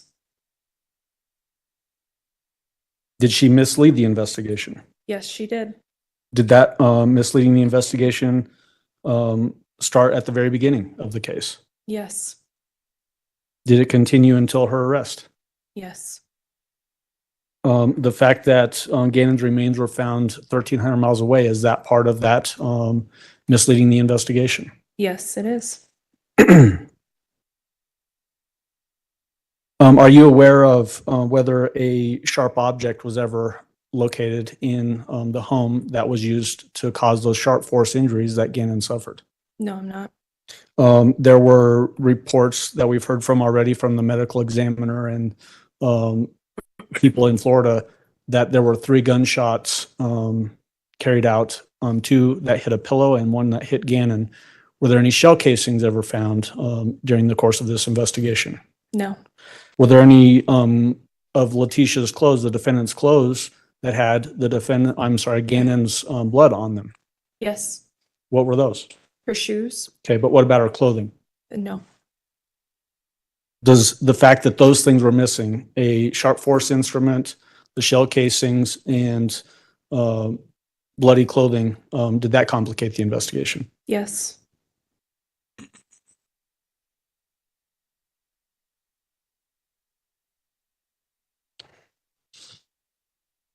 You mentioned earlier that the drive from South Carolina to Colorado was many hours long, but you also had contact with her prior to that as well. During the totality of your contact with the defendant, did she ever talk with a Spanish accent? No, she did not. Did she ever appear to be in a different personality than what she had been in any other time that you had contact with her? No. Was her personality and persona consistent throughout your time with her? Yes, it was. Were you able to develop, based on your interactions with her, an opinion as to her sanity during the time that you were with her and during the course of this investigation? All right, overruled. Were you able to develop an opinion as to her sanity? Yes. And what is that opinion? I believe she is sane and she is manipulative and very calculated. Okay, thank you. That's all I have. Cross-examination, Mr. Cook. Thank you.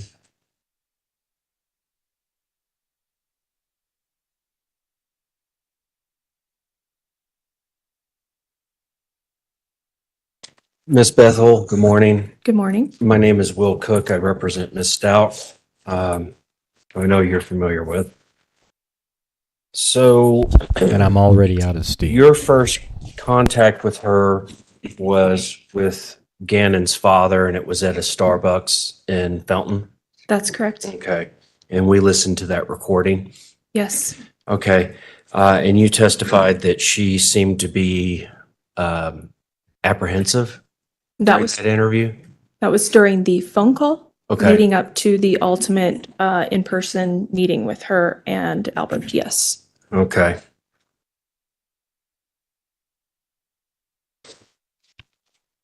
And why do you say apprehensive in the phone call? When I contacted Letecia, I explained who I was and that I was assigned to the investigations division. And Letecia said, I've already spoken with 8 other people. And I asked her if I could meet her at the home. And she did not want me present in her home, stating that there were several young children in the home and she did not want them to overhear our conversation. And that later turned out to not be correct. Okay. Now in the video interview at the sheriff's headquarters downtown, was that the office just right across the street from the courthouse? Yes, sir, it is. And it seems at times that she's very cooperative. Like she won't talk, or stop talking. She just keeps going on and on and on. And she seems very personable. Is that your recollection of what was going on in the video? In terms of her willingness to have a conversation, yes, she was willing to have a conversation. Okay. So she didn't seem apprehensive at that point as far as talking and meeting with investigators. I wouldn't say that to be completely correct. Okay. So in this, at least the first couple of hours, you say that she was still apprehensive? In certain areas, yes. Okay.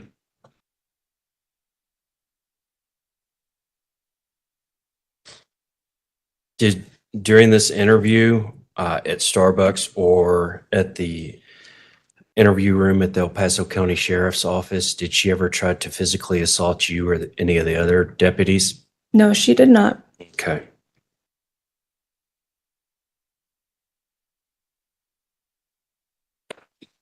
And in one of the interviews at Starbucks, speaking with Gannon's father, do you remember when he said that they had put Gannon into counseling because of custody issues? Yes. Okay. Did Gannon's father ever mention that Gannon was put into custody or put into counseling because of issues between Letecia and Gannon? No.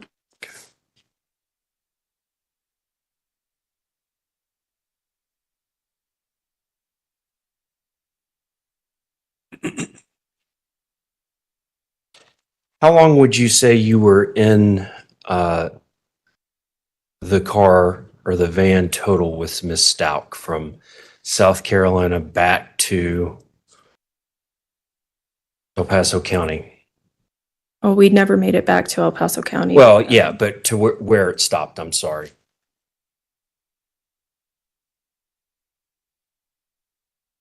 Over 24 hours. 24 I would hours. say close to 24 hours at least. Now, did y'all stop in a hotel at one point, or were y'all just switching off drivers and doing it straight? We were just switching off drivers. Okay. Was this some sort of police van? Was it marked, or was it just a white cargo van that you rented somewhere? It wasn't a cargo van. It was a commercial. It was a passenger van that the sheriff's office had rented for us. Okay.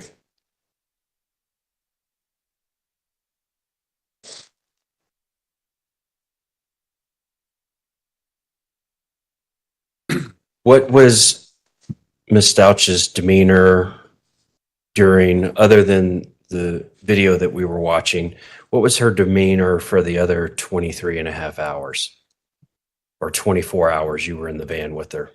She was calm. Calm?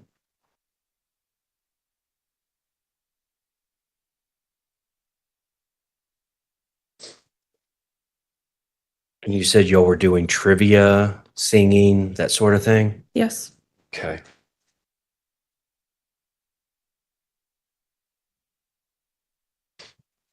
Where was everybody seated in the van when she slipped the cuffs and threw the drink at the other deputy? Who was driving? Detective Riley was driving. Okay, your front passenger seat? That's correct. Okay, where was the other deputies? Deputy Michaela James was seated next to her behind Detective Riley. Okay. And was Miss Stauch seated directly behind you? Yes, she was. Okay.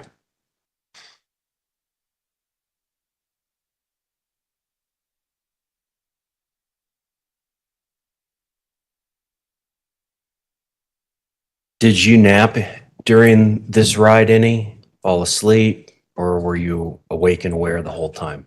No, I wasn't able to sleep. Okay.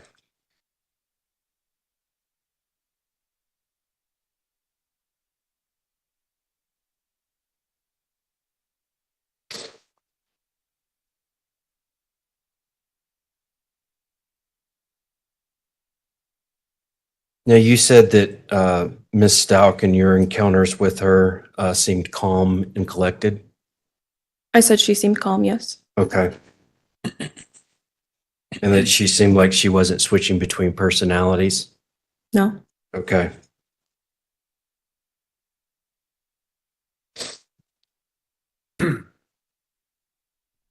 So there was no switch in her personality from Well, when that's she was because calm for there aren't two 24 hours in the van personalities. until she dipshit. slipped her cuffs and assaulted a deputy. Yeah, it's because there Was there aren't no two change in personalities. her behavior at that point, in your opinion?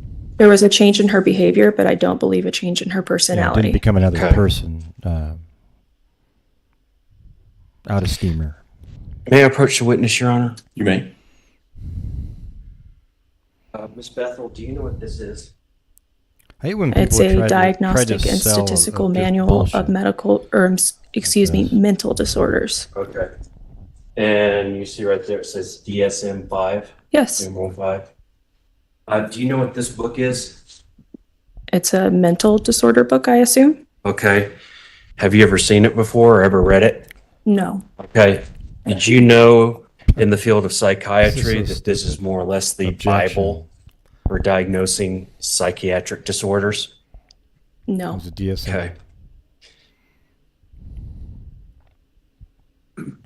5, 6.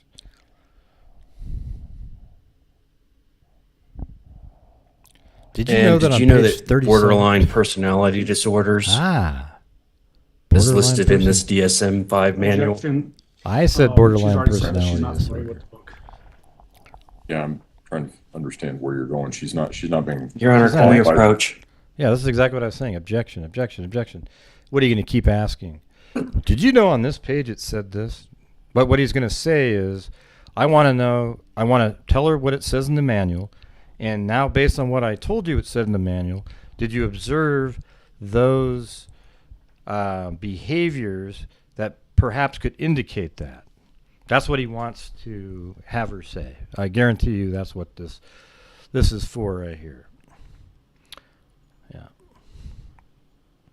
But it's interesting how he brought up borderline personality disorder, because I think that's actually what she has. But that doesn't make you insane. That's exactly the same thing Jodi Arias had. She knows what right and wrong is, everything like that.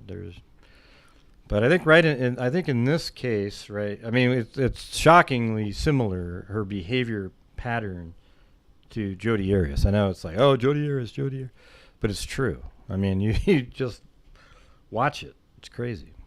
I mean, I followed that whole trial all the way through twice. Yeah, so he wants to be able to say what's in the DSM-5 and then see if she observed any Objection of those. sustained. You can rephrase.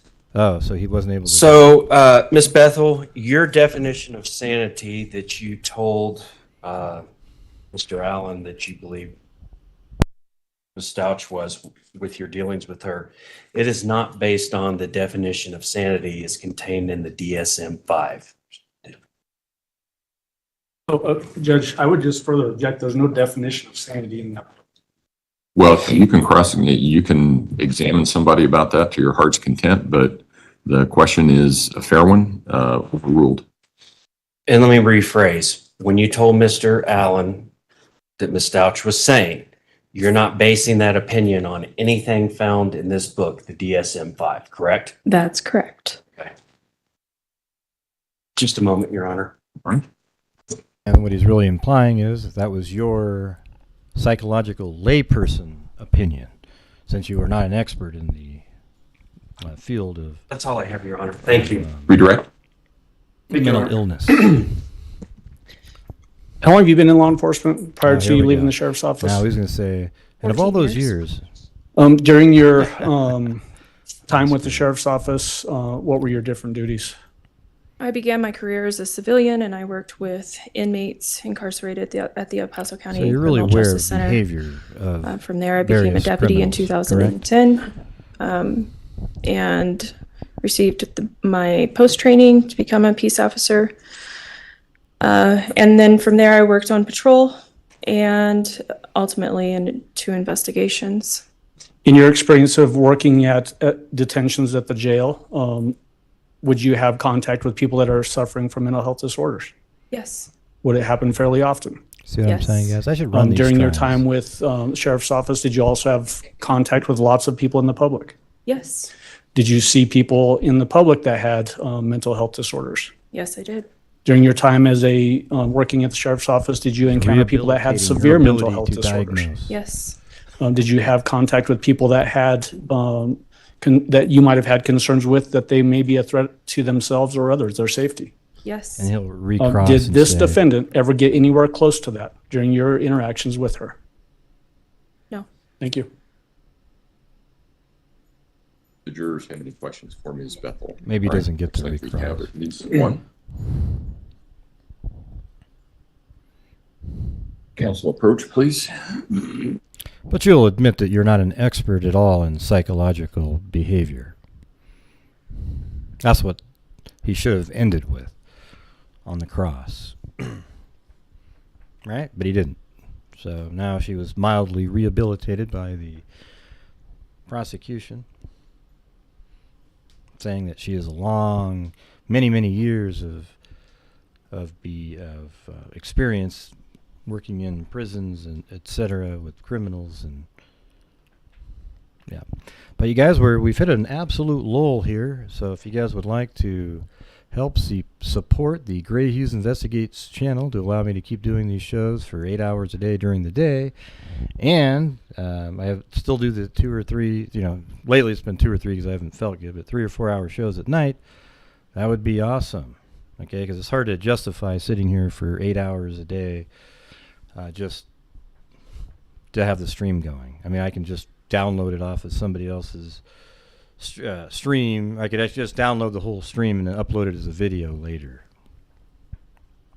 But I try to make it so you can at least watch things where I can zoom in on different parts, and it's a little bit more interesting to look at than just the 3 windows that they have from a distance.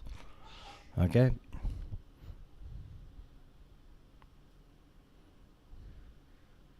So, for those of you out there that can afford it, please help support the channel. Also, the notebook, if you want to order, it says I'm supposed to have it here in like 5 days, so that'd be pretty sweet. But if you want to, on PayPal, if you order for $25, the notebook, it's the new Blue. It has Blue the dog. The awesome. He's been around since I've been doing true crime. He'll be on the front of the notebook, and a little GHI right below that, but it'll be sweet. Hopefully it looks as good as the sample. Usually they look pretty good, so we'll see. Thanks, CaliGal3 and Teresa Murray. Oh, taco time. Where's she, though?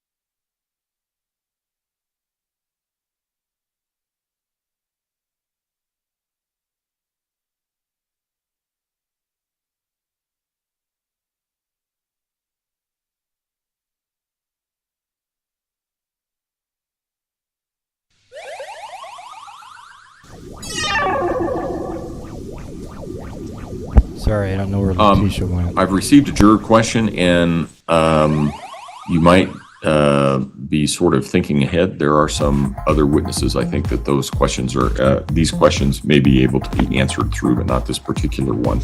So with that, Ms. Bethel, you can step down. Thank you. Taco time. I'm going to retrieve the exhibit off the witness stand, Judge. You already did it. Oh, okay. I found it right at the last second. All right, prosecution, call your next witness, please. Christian Lewer.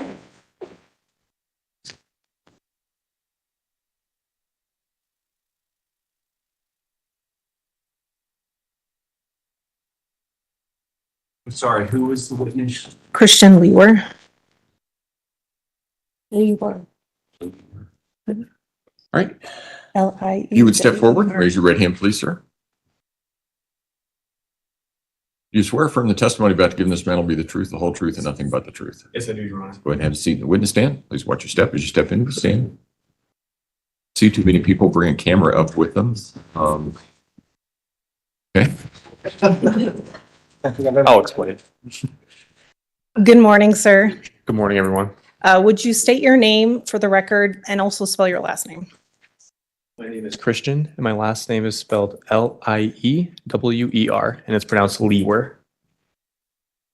And where are you employed? I am a crime scene investigator with the Colorado Springs Metro Crime Lab. And how long have you been employed with the Metro Crime Lab? I've been employed with the Metro Crime Lab for a little under 4 years now. And in terms of your role with the Metro Crime Lab, generally, what do you do?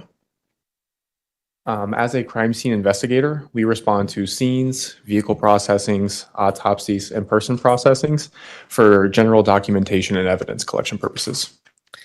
Can you tell the jury a bit more about what type of educational background you need to perform that particular role? I have a bachelor's of science in criminal justice with an emphasis in forensic investigation, and I also have a master's degree in forensic science from the University of Florida. In terms of certifications that you hold, can you explain the jury some of those?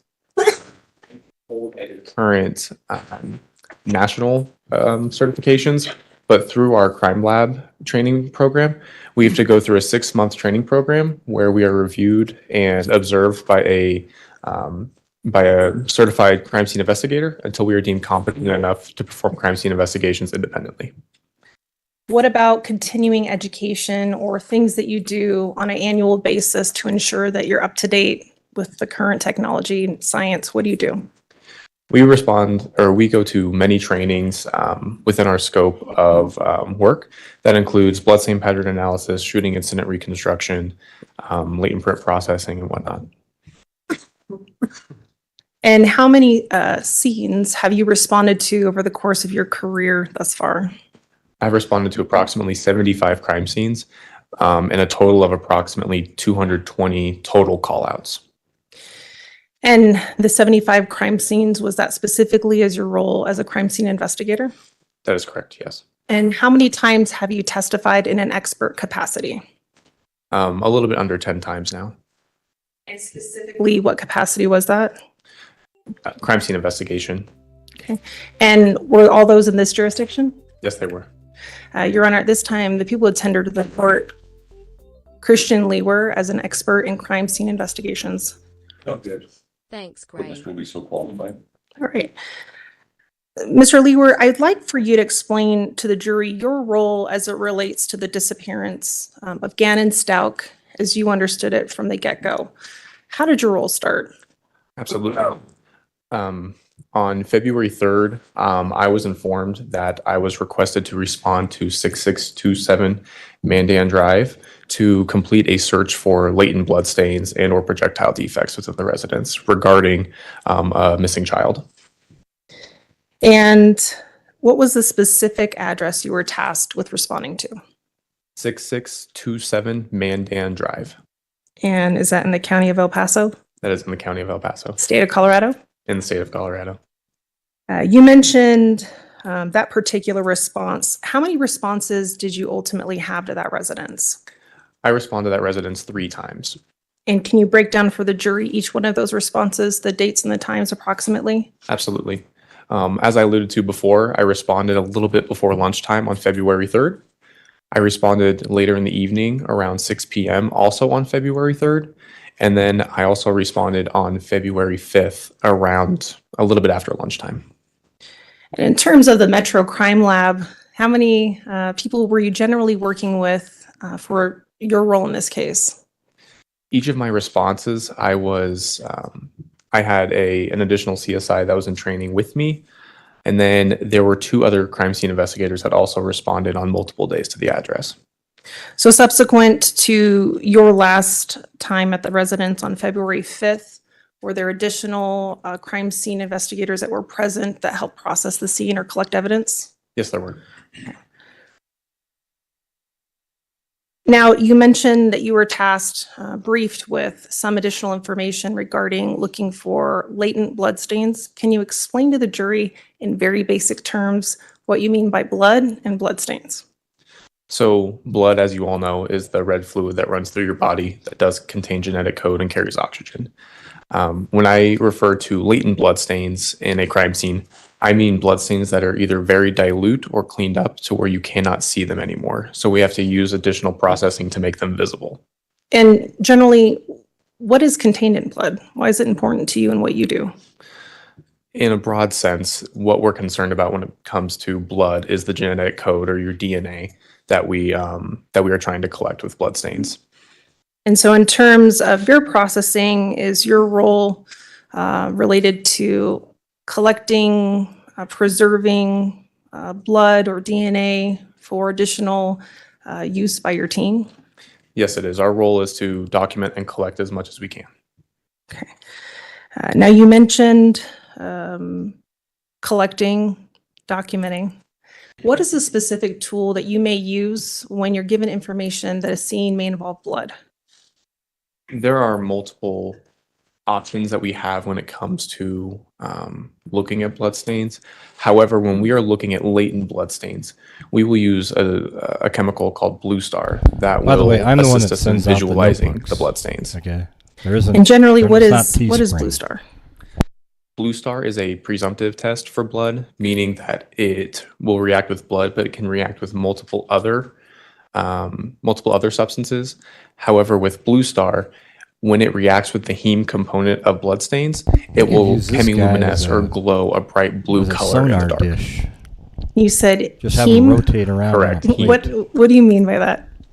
It's a molecule in the blood that specifically is targeted by Blue Star in our presumptive testing.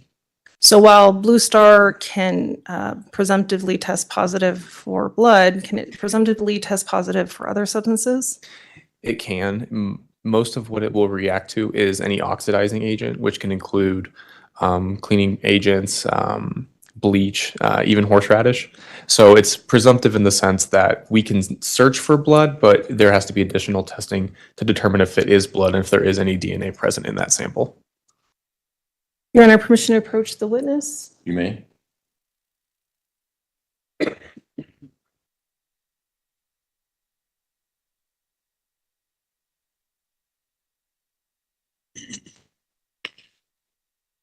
Mr. Leeward, do you generally recognize what I'm holding here, which has been marked as People's Exhibit 442? Yes, I do. How do you recognize it? This is a diagram that I created of the main level and the basement level of 6627 Mandan Drive. And generally, are there various markings on this exhibit 442? Yes, there are. It has the address, it has what level of the scene it is, and then there are also additional blue, yellow, and purple dots within the diagram that I placed, indicating positive Blue Star reactions on my multiple visits. And is People's Exhibit 442 a fair and accurate representation of what you created with regard to the floor plan? Yes, it is. Your Honor, at this time, we would move to admit People's Exhibit 442. No objection. Exhibit 442 will be admitted. Go ahead.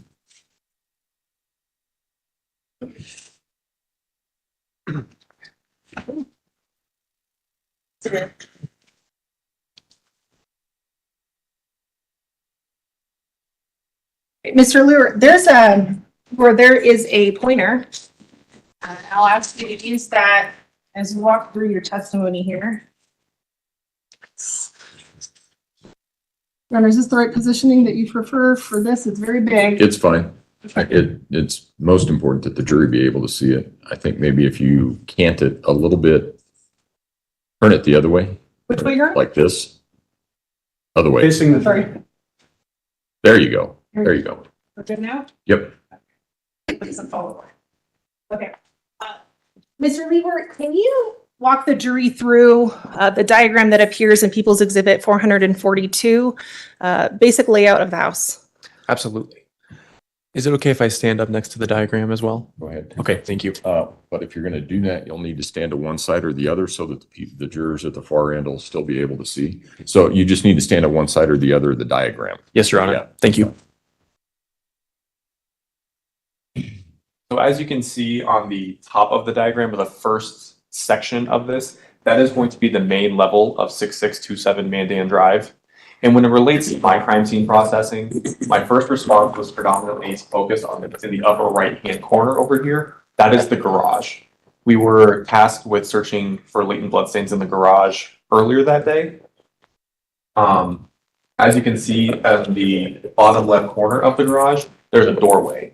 That will open into the laundry room, which the laundry room will continue to open into the main level of the home. Towards the center of this top half of the diagram, there is a stairwell. This stairwell leads to the basement, which the basement is highlighted on the bottom level or the bottom half of this diagram. Can you guys see the bottom half over there? Is it okay if I move the diagram slightly? That's fine. And Your Honor, if the jurors need to stand up or move around to see the diagram, would that be permissible Yeah, in that's fine. their chair? Yeah, if you need to, especially the guys in the hole over there, that's And Mr. Leeward, just so we can make sure that your voice is projected, just make sure that your voice is projecting. Absolutely. Can you all see the whole diagram now? Fantastic.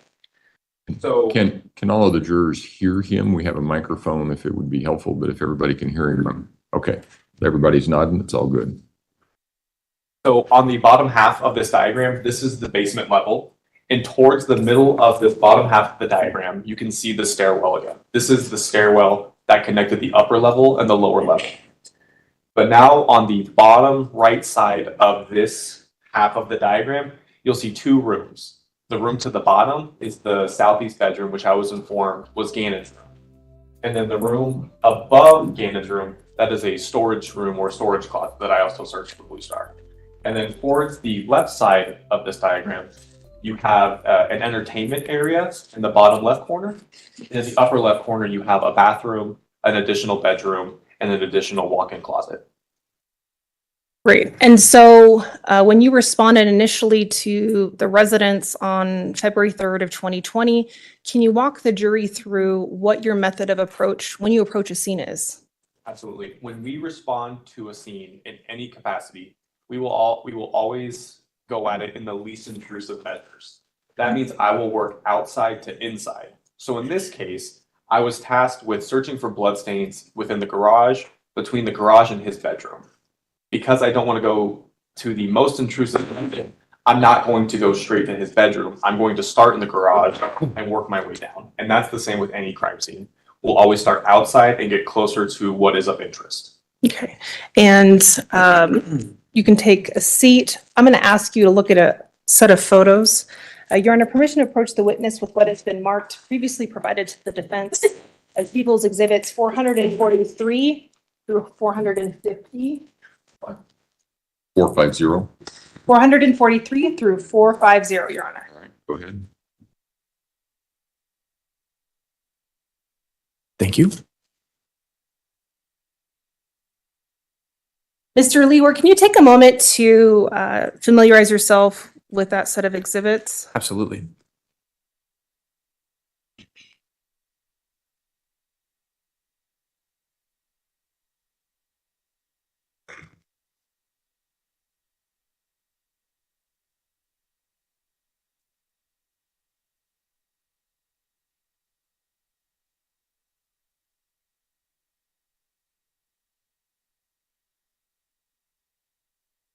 And do you recognize People's Exhibits 443 through 450? Yes, I do. How do you recognize them? These are photographs that I took during my initial visit or my initial processing the morning of February 3rd. And are they a fair and accurate depiction of what you saw during your initial processing on February 3rd of 2020? Yes, they are. Your Honor, at this time, the people would move to admit People's Exhibits 443 through 450 and permission to publish. No objection. Exhibits 443 through 450 will be admitted.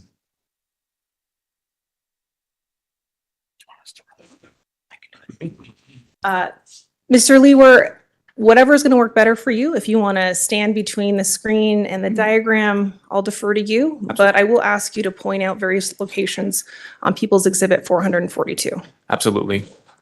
Sorry, go ahead. I'm going to stand in front of the diagram so I can turn and show the best way for you, for the jury.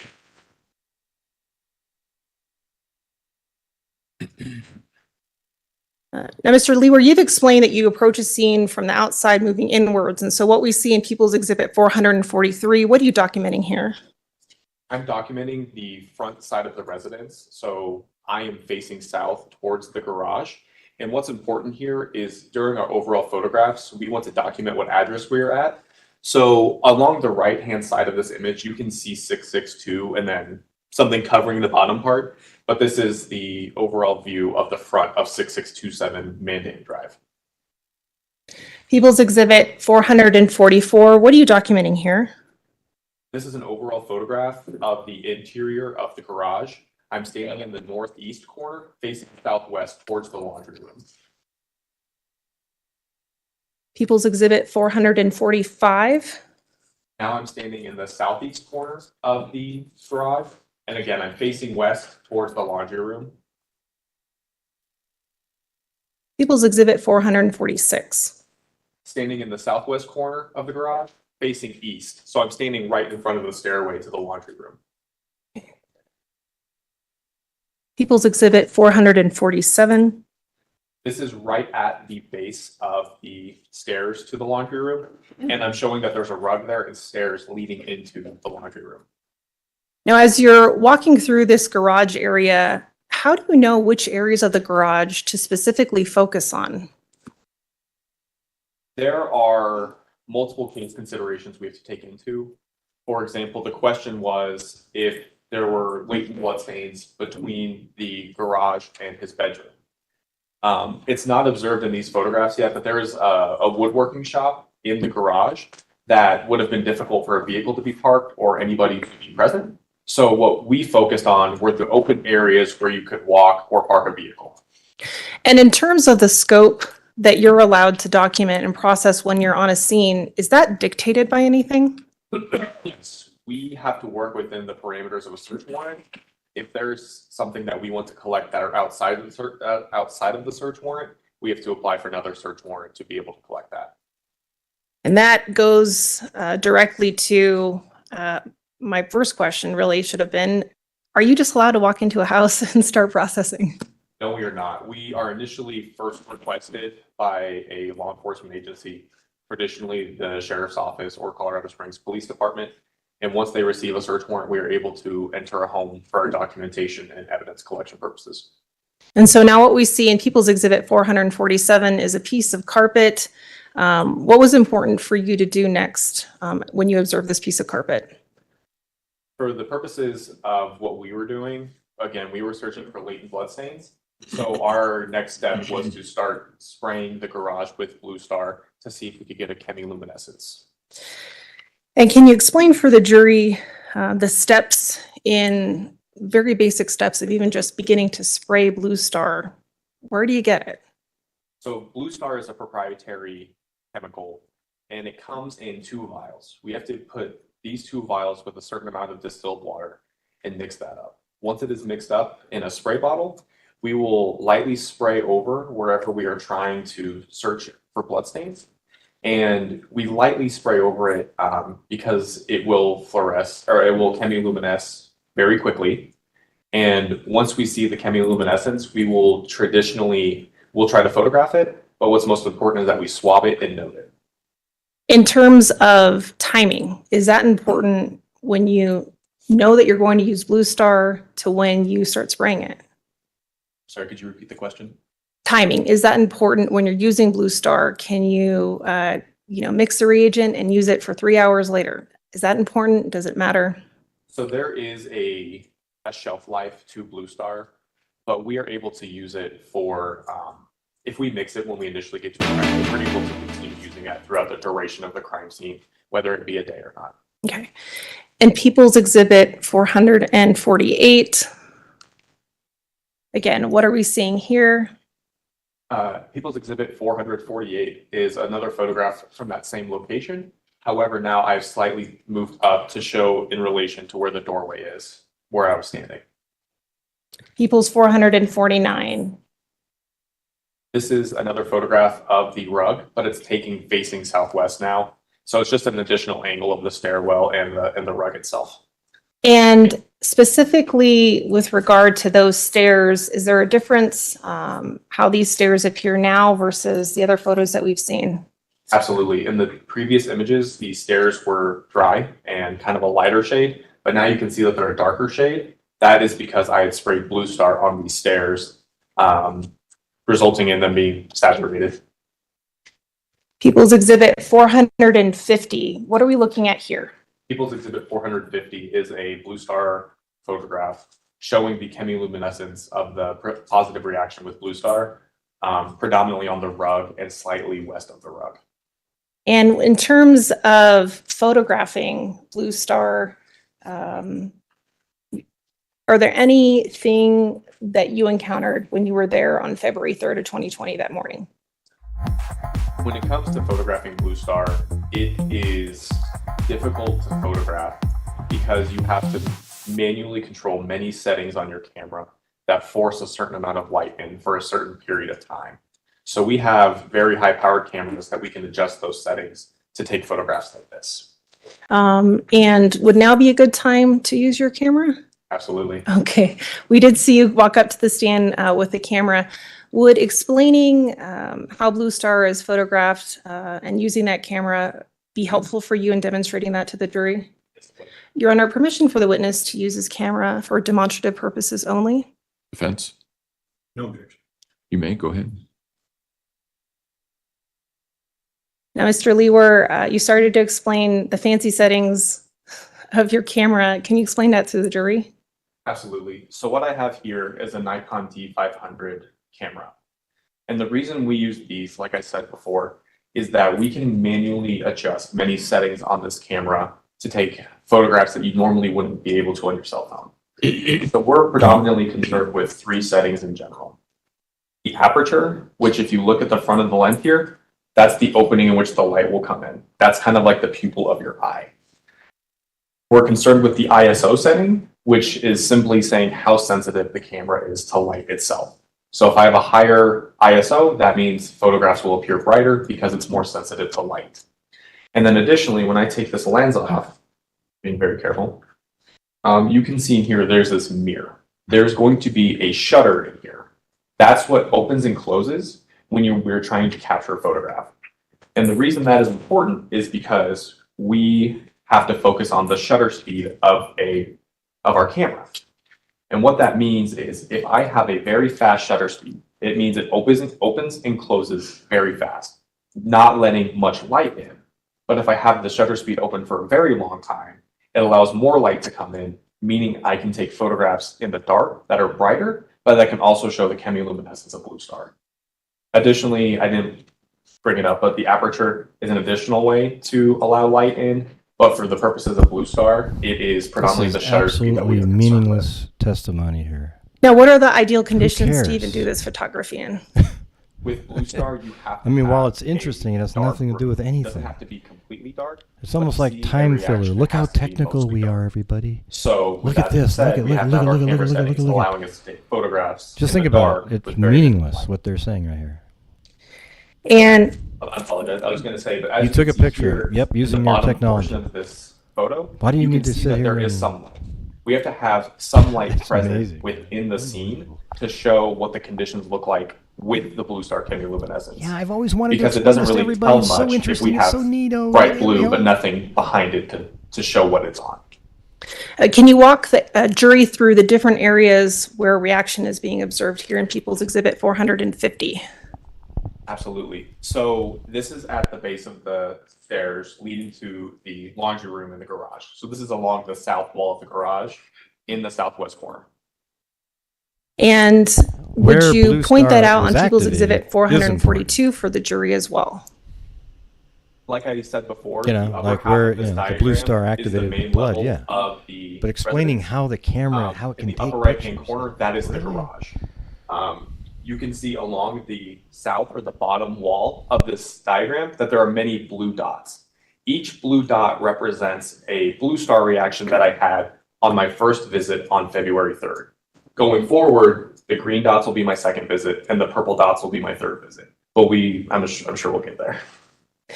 So after you see this positive reaction in People's Exhibit 450, what is your next step?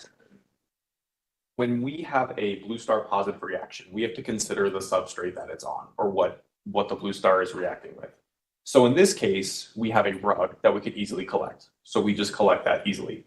However, if we have Blue Star reactions on a wall or floor, we can't collect the wall or the floor. So we'll have to collect a sample of that Blue Star reaction itself. Your Honor, permission to approach the witness with People's Exhibit 451, and I will show it to the defense as well. All right.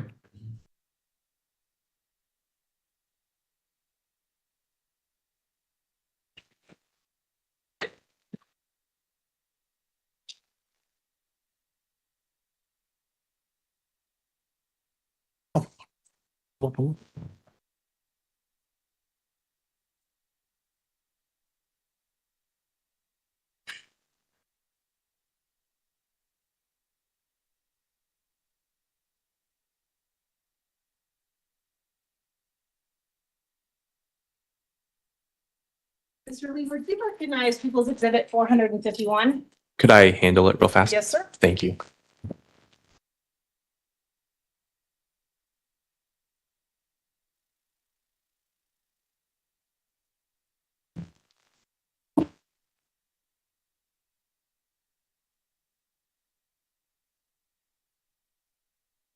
I do recognize this. How do you recognize it? This is the rug that I collected from the base of those stairs. And the reason I recognize it is the label has the description of where it came from. It has my employee ID number as well as the item number. And then there are additional tape seals on the back with my initials and the date that it was sealed up. However, there are additional tape seals and markings on the rug indicating it has been examined by further lab personnel. Aside from those differences that you pointed out, would you say that it is in the same or substantially same condition as when you last observed and collected it? Yes, it is. Your Honor, at this time, we would move for the admission of People's Exhibit 451. Exhibit 451 will be admitted. Go ahead. Now, after you note the reaction in People's Exhibit 450, what do we see now in People's Exhibit 400 and, oh, sorry, whoops. Went ahead myself, Your Honor. Your Honor, permission to approach the witness with what has been marked as People's Exhibits 452 through 458. Exhibit 452 through 458 will be admitted. Thank you. No, no objection to those. I'll lay the exhibits. foundation, Your Honor. Mr. Lewer, would you take a moment, familiarize yourself with People's Exhibit 452 through 458? Absolutely.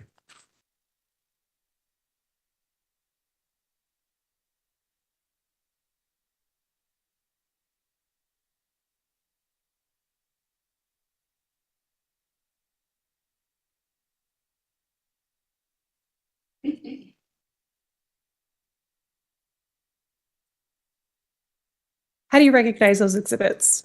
These are additional photographs that I took during my first visit to 6627 Mandan Drive. And generally, what area do those photos show? Generally, this is going to be along the south wall of the garage. And are they a fair and accurate depiction of what you saw that day? Yes, they are. Your Honor, at this time, we now move for the admission of People's Exhibits 452 through 458. I still have no objection. Okay. Exhibits 452 through 458 will be admitted. Now we can show 452. All right.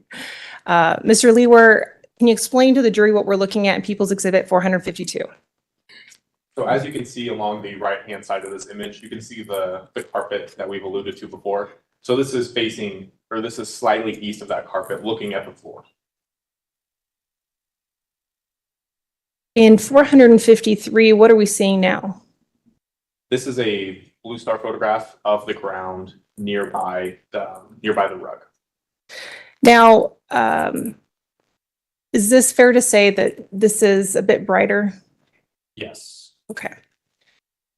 And when you see this blue star reaction, again, what is important for you to do next?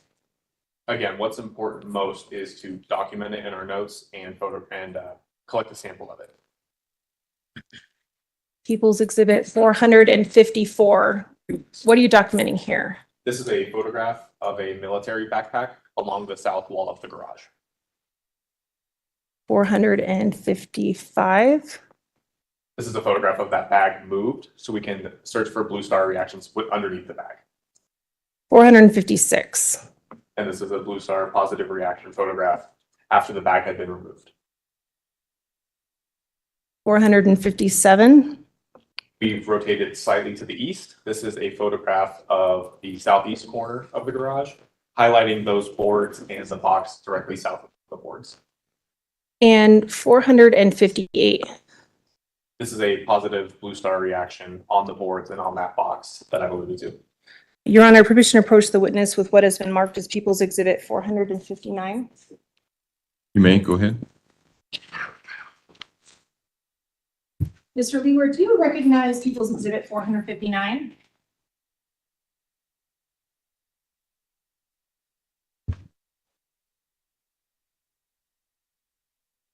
Yes, I do. How do you recognize it?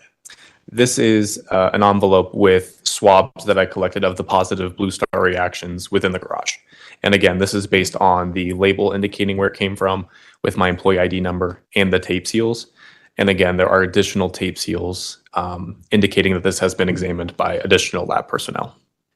And in terms of the various swabbings that you did in that area, area of interest for you in People's Exhibit 458, are those swabs contained in People's Exhibit 459? Yes, they are. If there was a blue star reaction and it was swabbed, it is collected and placed in this envelope. And again, is that envelope same or substantially same, given the differences that you've pointed out to the jury? Other than the additional tape seals, then yes, it would be. Your Honor, at this time would be moved for the admission of People's Exhibit 459. Mr. Tellini? No objection. Exhibit 459 will be admitted. Go ahead.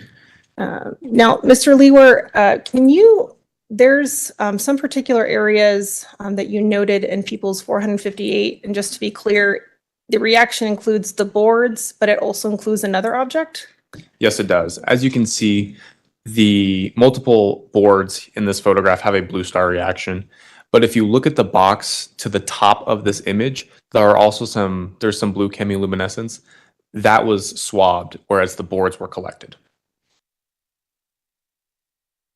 And can you just clarify for the jury on People's Exhibit 442 where that reaction is taking place? Absolutely. As we can see on the top right-hand portion of the main level in the diagram, we have 3 dots on the southeast corner of the garage. That's going to include the box as well as the boards in the photograph that you see here. Your Honor, permission to approach the witness with what has been marked as People's Exhibits 460 through 476. You may.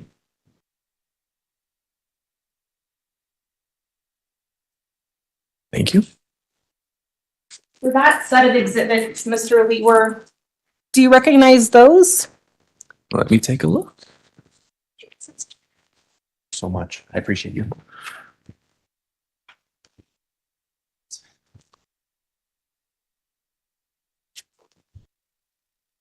Your Honor, permission to approach the witness. These are slippery. Sorry? Permission to approach the witness. The pictures are Oh, yeah, go ahead. Thank you.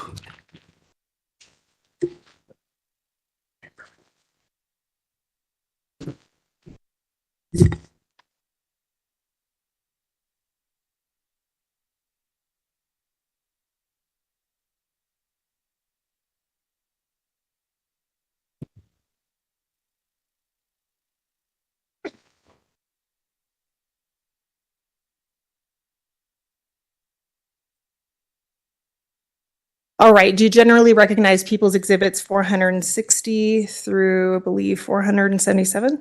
Yes, I do. These are additional photographs that I took during my first scene processing. And Your Honor, sorry, just to clarify, 460 through 476 is actually the number of exhibits there. Right. Go ahead. Are they fair and accurate? Yes, they are. Your Honor, at this time, we would move for the admission of People's Exhibits 460 through 476. Mr. Tellini? No objection. Exhibits 460 through 476 will be admitted. Now, Mr. Leeward, behind you is People's Exhibit 460. You'd mentioned some presumptive positive reactions that you noticed with the boards. What are you documenting in People's Exhibit 460? What I'm documenting here is that there was initially an additional black bag right in the center of the photograph to the right or the east of the last board. And I moved that bag, and that's what I'm photographing in this depiction right here.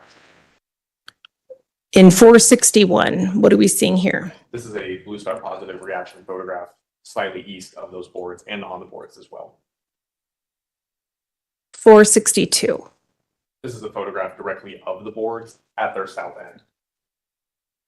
463. Again, a blue star positive reaction photograph. It's difficult to see, but it's on the farthest bottom board or the farthest east board in this photograph. And Mr. Leeward, would you use the pointer just to point that out to the jury? And as you can see, this witness brought up his camera, So as much using the like a pointer, Linus blanket. It's going to be slightly in the middle of this image, but it's going to be the board that we are going to refer to as, I believe, 4. And it's this blue chemiluminescence towards the center on the screen right here. People's 464. This is another photograph of the boards, but as you can see towards the bottom of the image now, I've labeled the boards. I've labeled north, and I've given them arbitrary numbers as 1 through 4. And would you point that out to the jury as well? Absolutely. So I previously testified that that board was number 4. It was actually number 1. I apologize for that. But here on the bottom side of this image, you can see towards the center of these boards, I've labeled them 1, 2, 3, and 4. I've indicated a north arrow, and I've written top, indicating that that is the top of the board. 465. This is a close-up image of that information. 466. This is after I cut the boards. We decided to do this because the boards were very long. They spanned the entire length of the garage. So instead of having to contain all of the board, we cut the samples that we had presumptive positive reactions on. And would these boards now be made available to other members of law enforcement or other people for additional access? Yes, they would. People's Exhibit 467, can you orient the jury as to where we're at now? Absolutely. This is kind of a difficult photograph to discern where we are. But along the left side of this image, you can kind of see the end of a stairwell. And on the diagram here, in the bottom left side of the garage, we're in the southwest corner, looking directly in that corner. So where the rug initially was, it'll be slightly west of that. People's 468. This is a blue star reaction underneath the items within that southwest corner. 469. We've moved some of those items to better visualize what was under those items. 470. An additional blue star reaction photograph of that same area. Now, you did explain that you like to work outside in, and so as you've documented various areas around the garage, what is the next area of focus for you? Naturally, our next indication would be to move into the garage. So what we did after we blue star this area was move further into the laundry room. So in People's Exhibit 471, what are you documenting here? This is a photograph of the door to the laundry room, but we're within the garage. So we have not crossed that threshold yet. And People's Exhibit 472. This is a blue star positive reaction photograph. And it's kind of difficult to see, but at the top of this image, towards the middle of the screen, there's a blue marking on the door. People's Exhibit 473. This is a photograph once we've opened up the doorway to the laundry room. People's Exhibit 474. This is a photograph of Blue Star positive reactions on the floor of the laundry room. Again, it may be a little bit difficult to see, but it's right on the floor, right as you cross the threshold, and it's towards the center of the image. People's 475. Now we're standing within the laundry room, facing the doorway and looking at the ground towards what would be the entrance of the home. People's 476. Additional Blue Star reactions along that floor between the doors of the home and the laundry room. And Mr. Leeward, would you go ahead and point out those different spots for the jury? Absolutely. So we can see the washer and dryer along the left side of the screen. And we can also see some laundry baskets on the right hand of this image. And we're facing south now. So you can see some of these blue speckles along that walkway between the washer and dryer and the laundry baskets.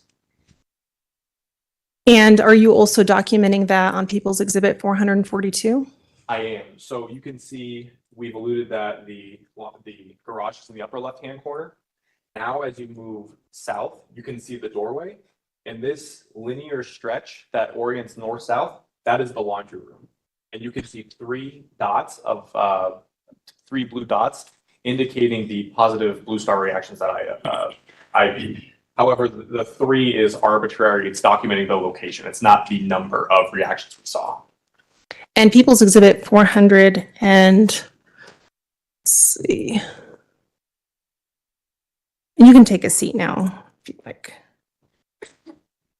Now, at some point, you'd explained that certain ideal conditions for photographing Blue Star. At what point in the day are you now coming back? Can you explain that again to the jury? So as I mentioned before, we are there around noon, the noontime, so very bright outside. You can see that in this image depicted that there's light coming in underneath the doorway, which can be troublesome when we're trying to take very dark photographs for a Blue Star. So at this point, we decided with the amount of Blue Star reactions that were observed, that it would be beneficial to respond to the address in the evening hours to search for Blue Star.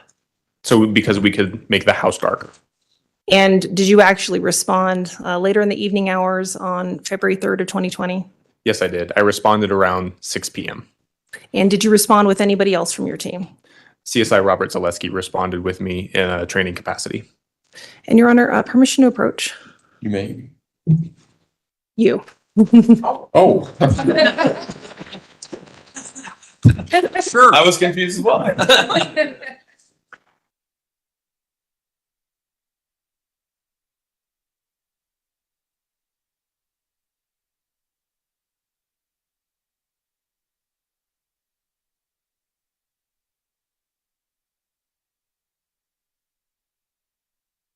All right, ladies and gentlemen, we're going to take our lunch recess. If I can have everyone back in the jury room, say 1:20, we should be able to start on time at that point. Again, don't discuss the case among yourself. Don't discuss the case with anyone else, and have a good lunch. We'll see you back at 1:20. All rise for the jury, please.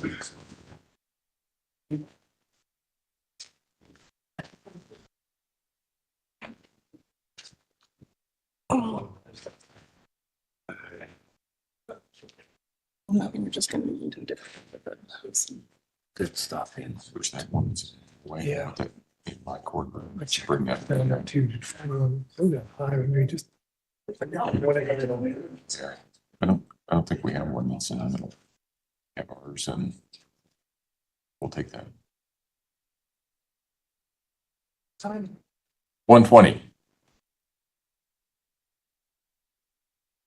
Thank you. You may all be seated. Record should reflect the jury has left the courtroom. Is there anything that we need to take up outside the presence of the jury at this point in time? Nothing from the people, Your Honor. Defense? Okay. All right. Thank you. All rise. Court will be in recess then. Thank you.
Shara Doobie. Looks like the vote is part 2 later. All right, we'll see you guys back here. You know, likely around 110, 115. Not really sure at this point. We're going to have to look at that. We'll get back to you later on that, okay? Now, if you'd like to buy a used car at... Anyways, yeah, we'll be at 115. And let me just say this. If you didn't get an item you bought on Teespring or some other thing like that, you don't need to air your shit out in the chat, because I have nothing to do with what Teespring does. All right, so you just send me an email, and we'll try to figure out how to make it work. You know, it's just sort of rude to jump in. Hey, I didn't get this. Don't order this because I didn't get mine. Okay, it sounds ridiculous. People do that shit. I have had nobody ever say they didn't get it. Now, early on, Teespring used to ship their mugs, and occasionally somebody would have a broken mug, but then Teespring would send them another one. I've never heard anybody not getting their order, okay? So if you have a problem like that, you just send me an email. You don't cry in the chat, okay? Do you get it? All right, so we'll see you guys later. Yeah, it's going to be like in another hour and 20 minutes. All right, see you later.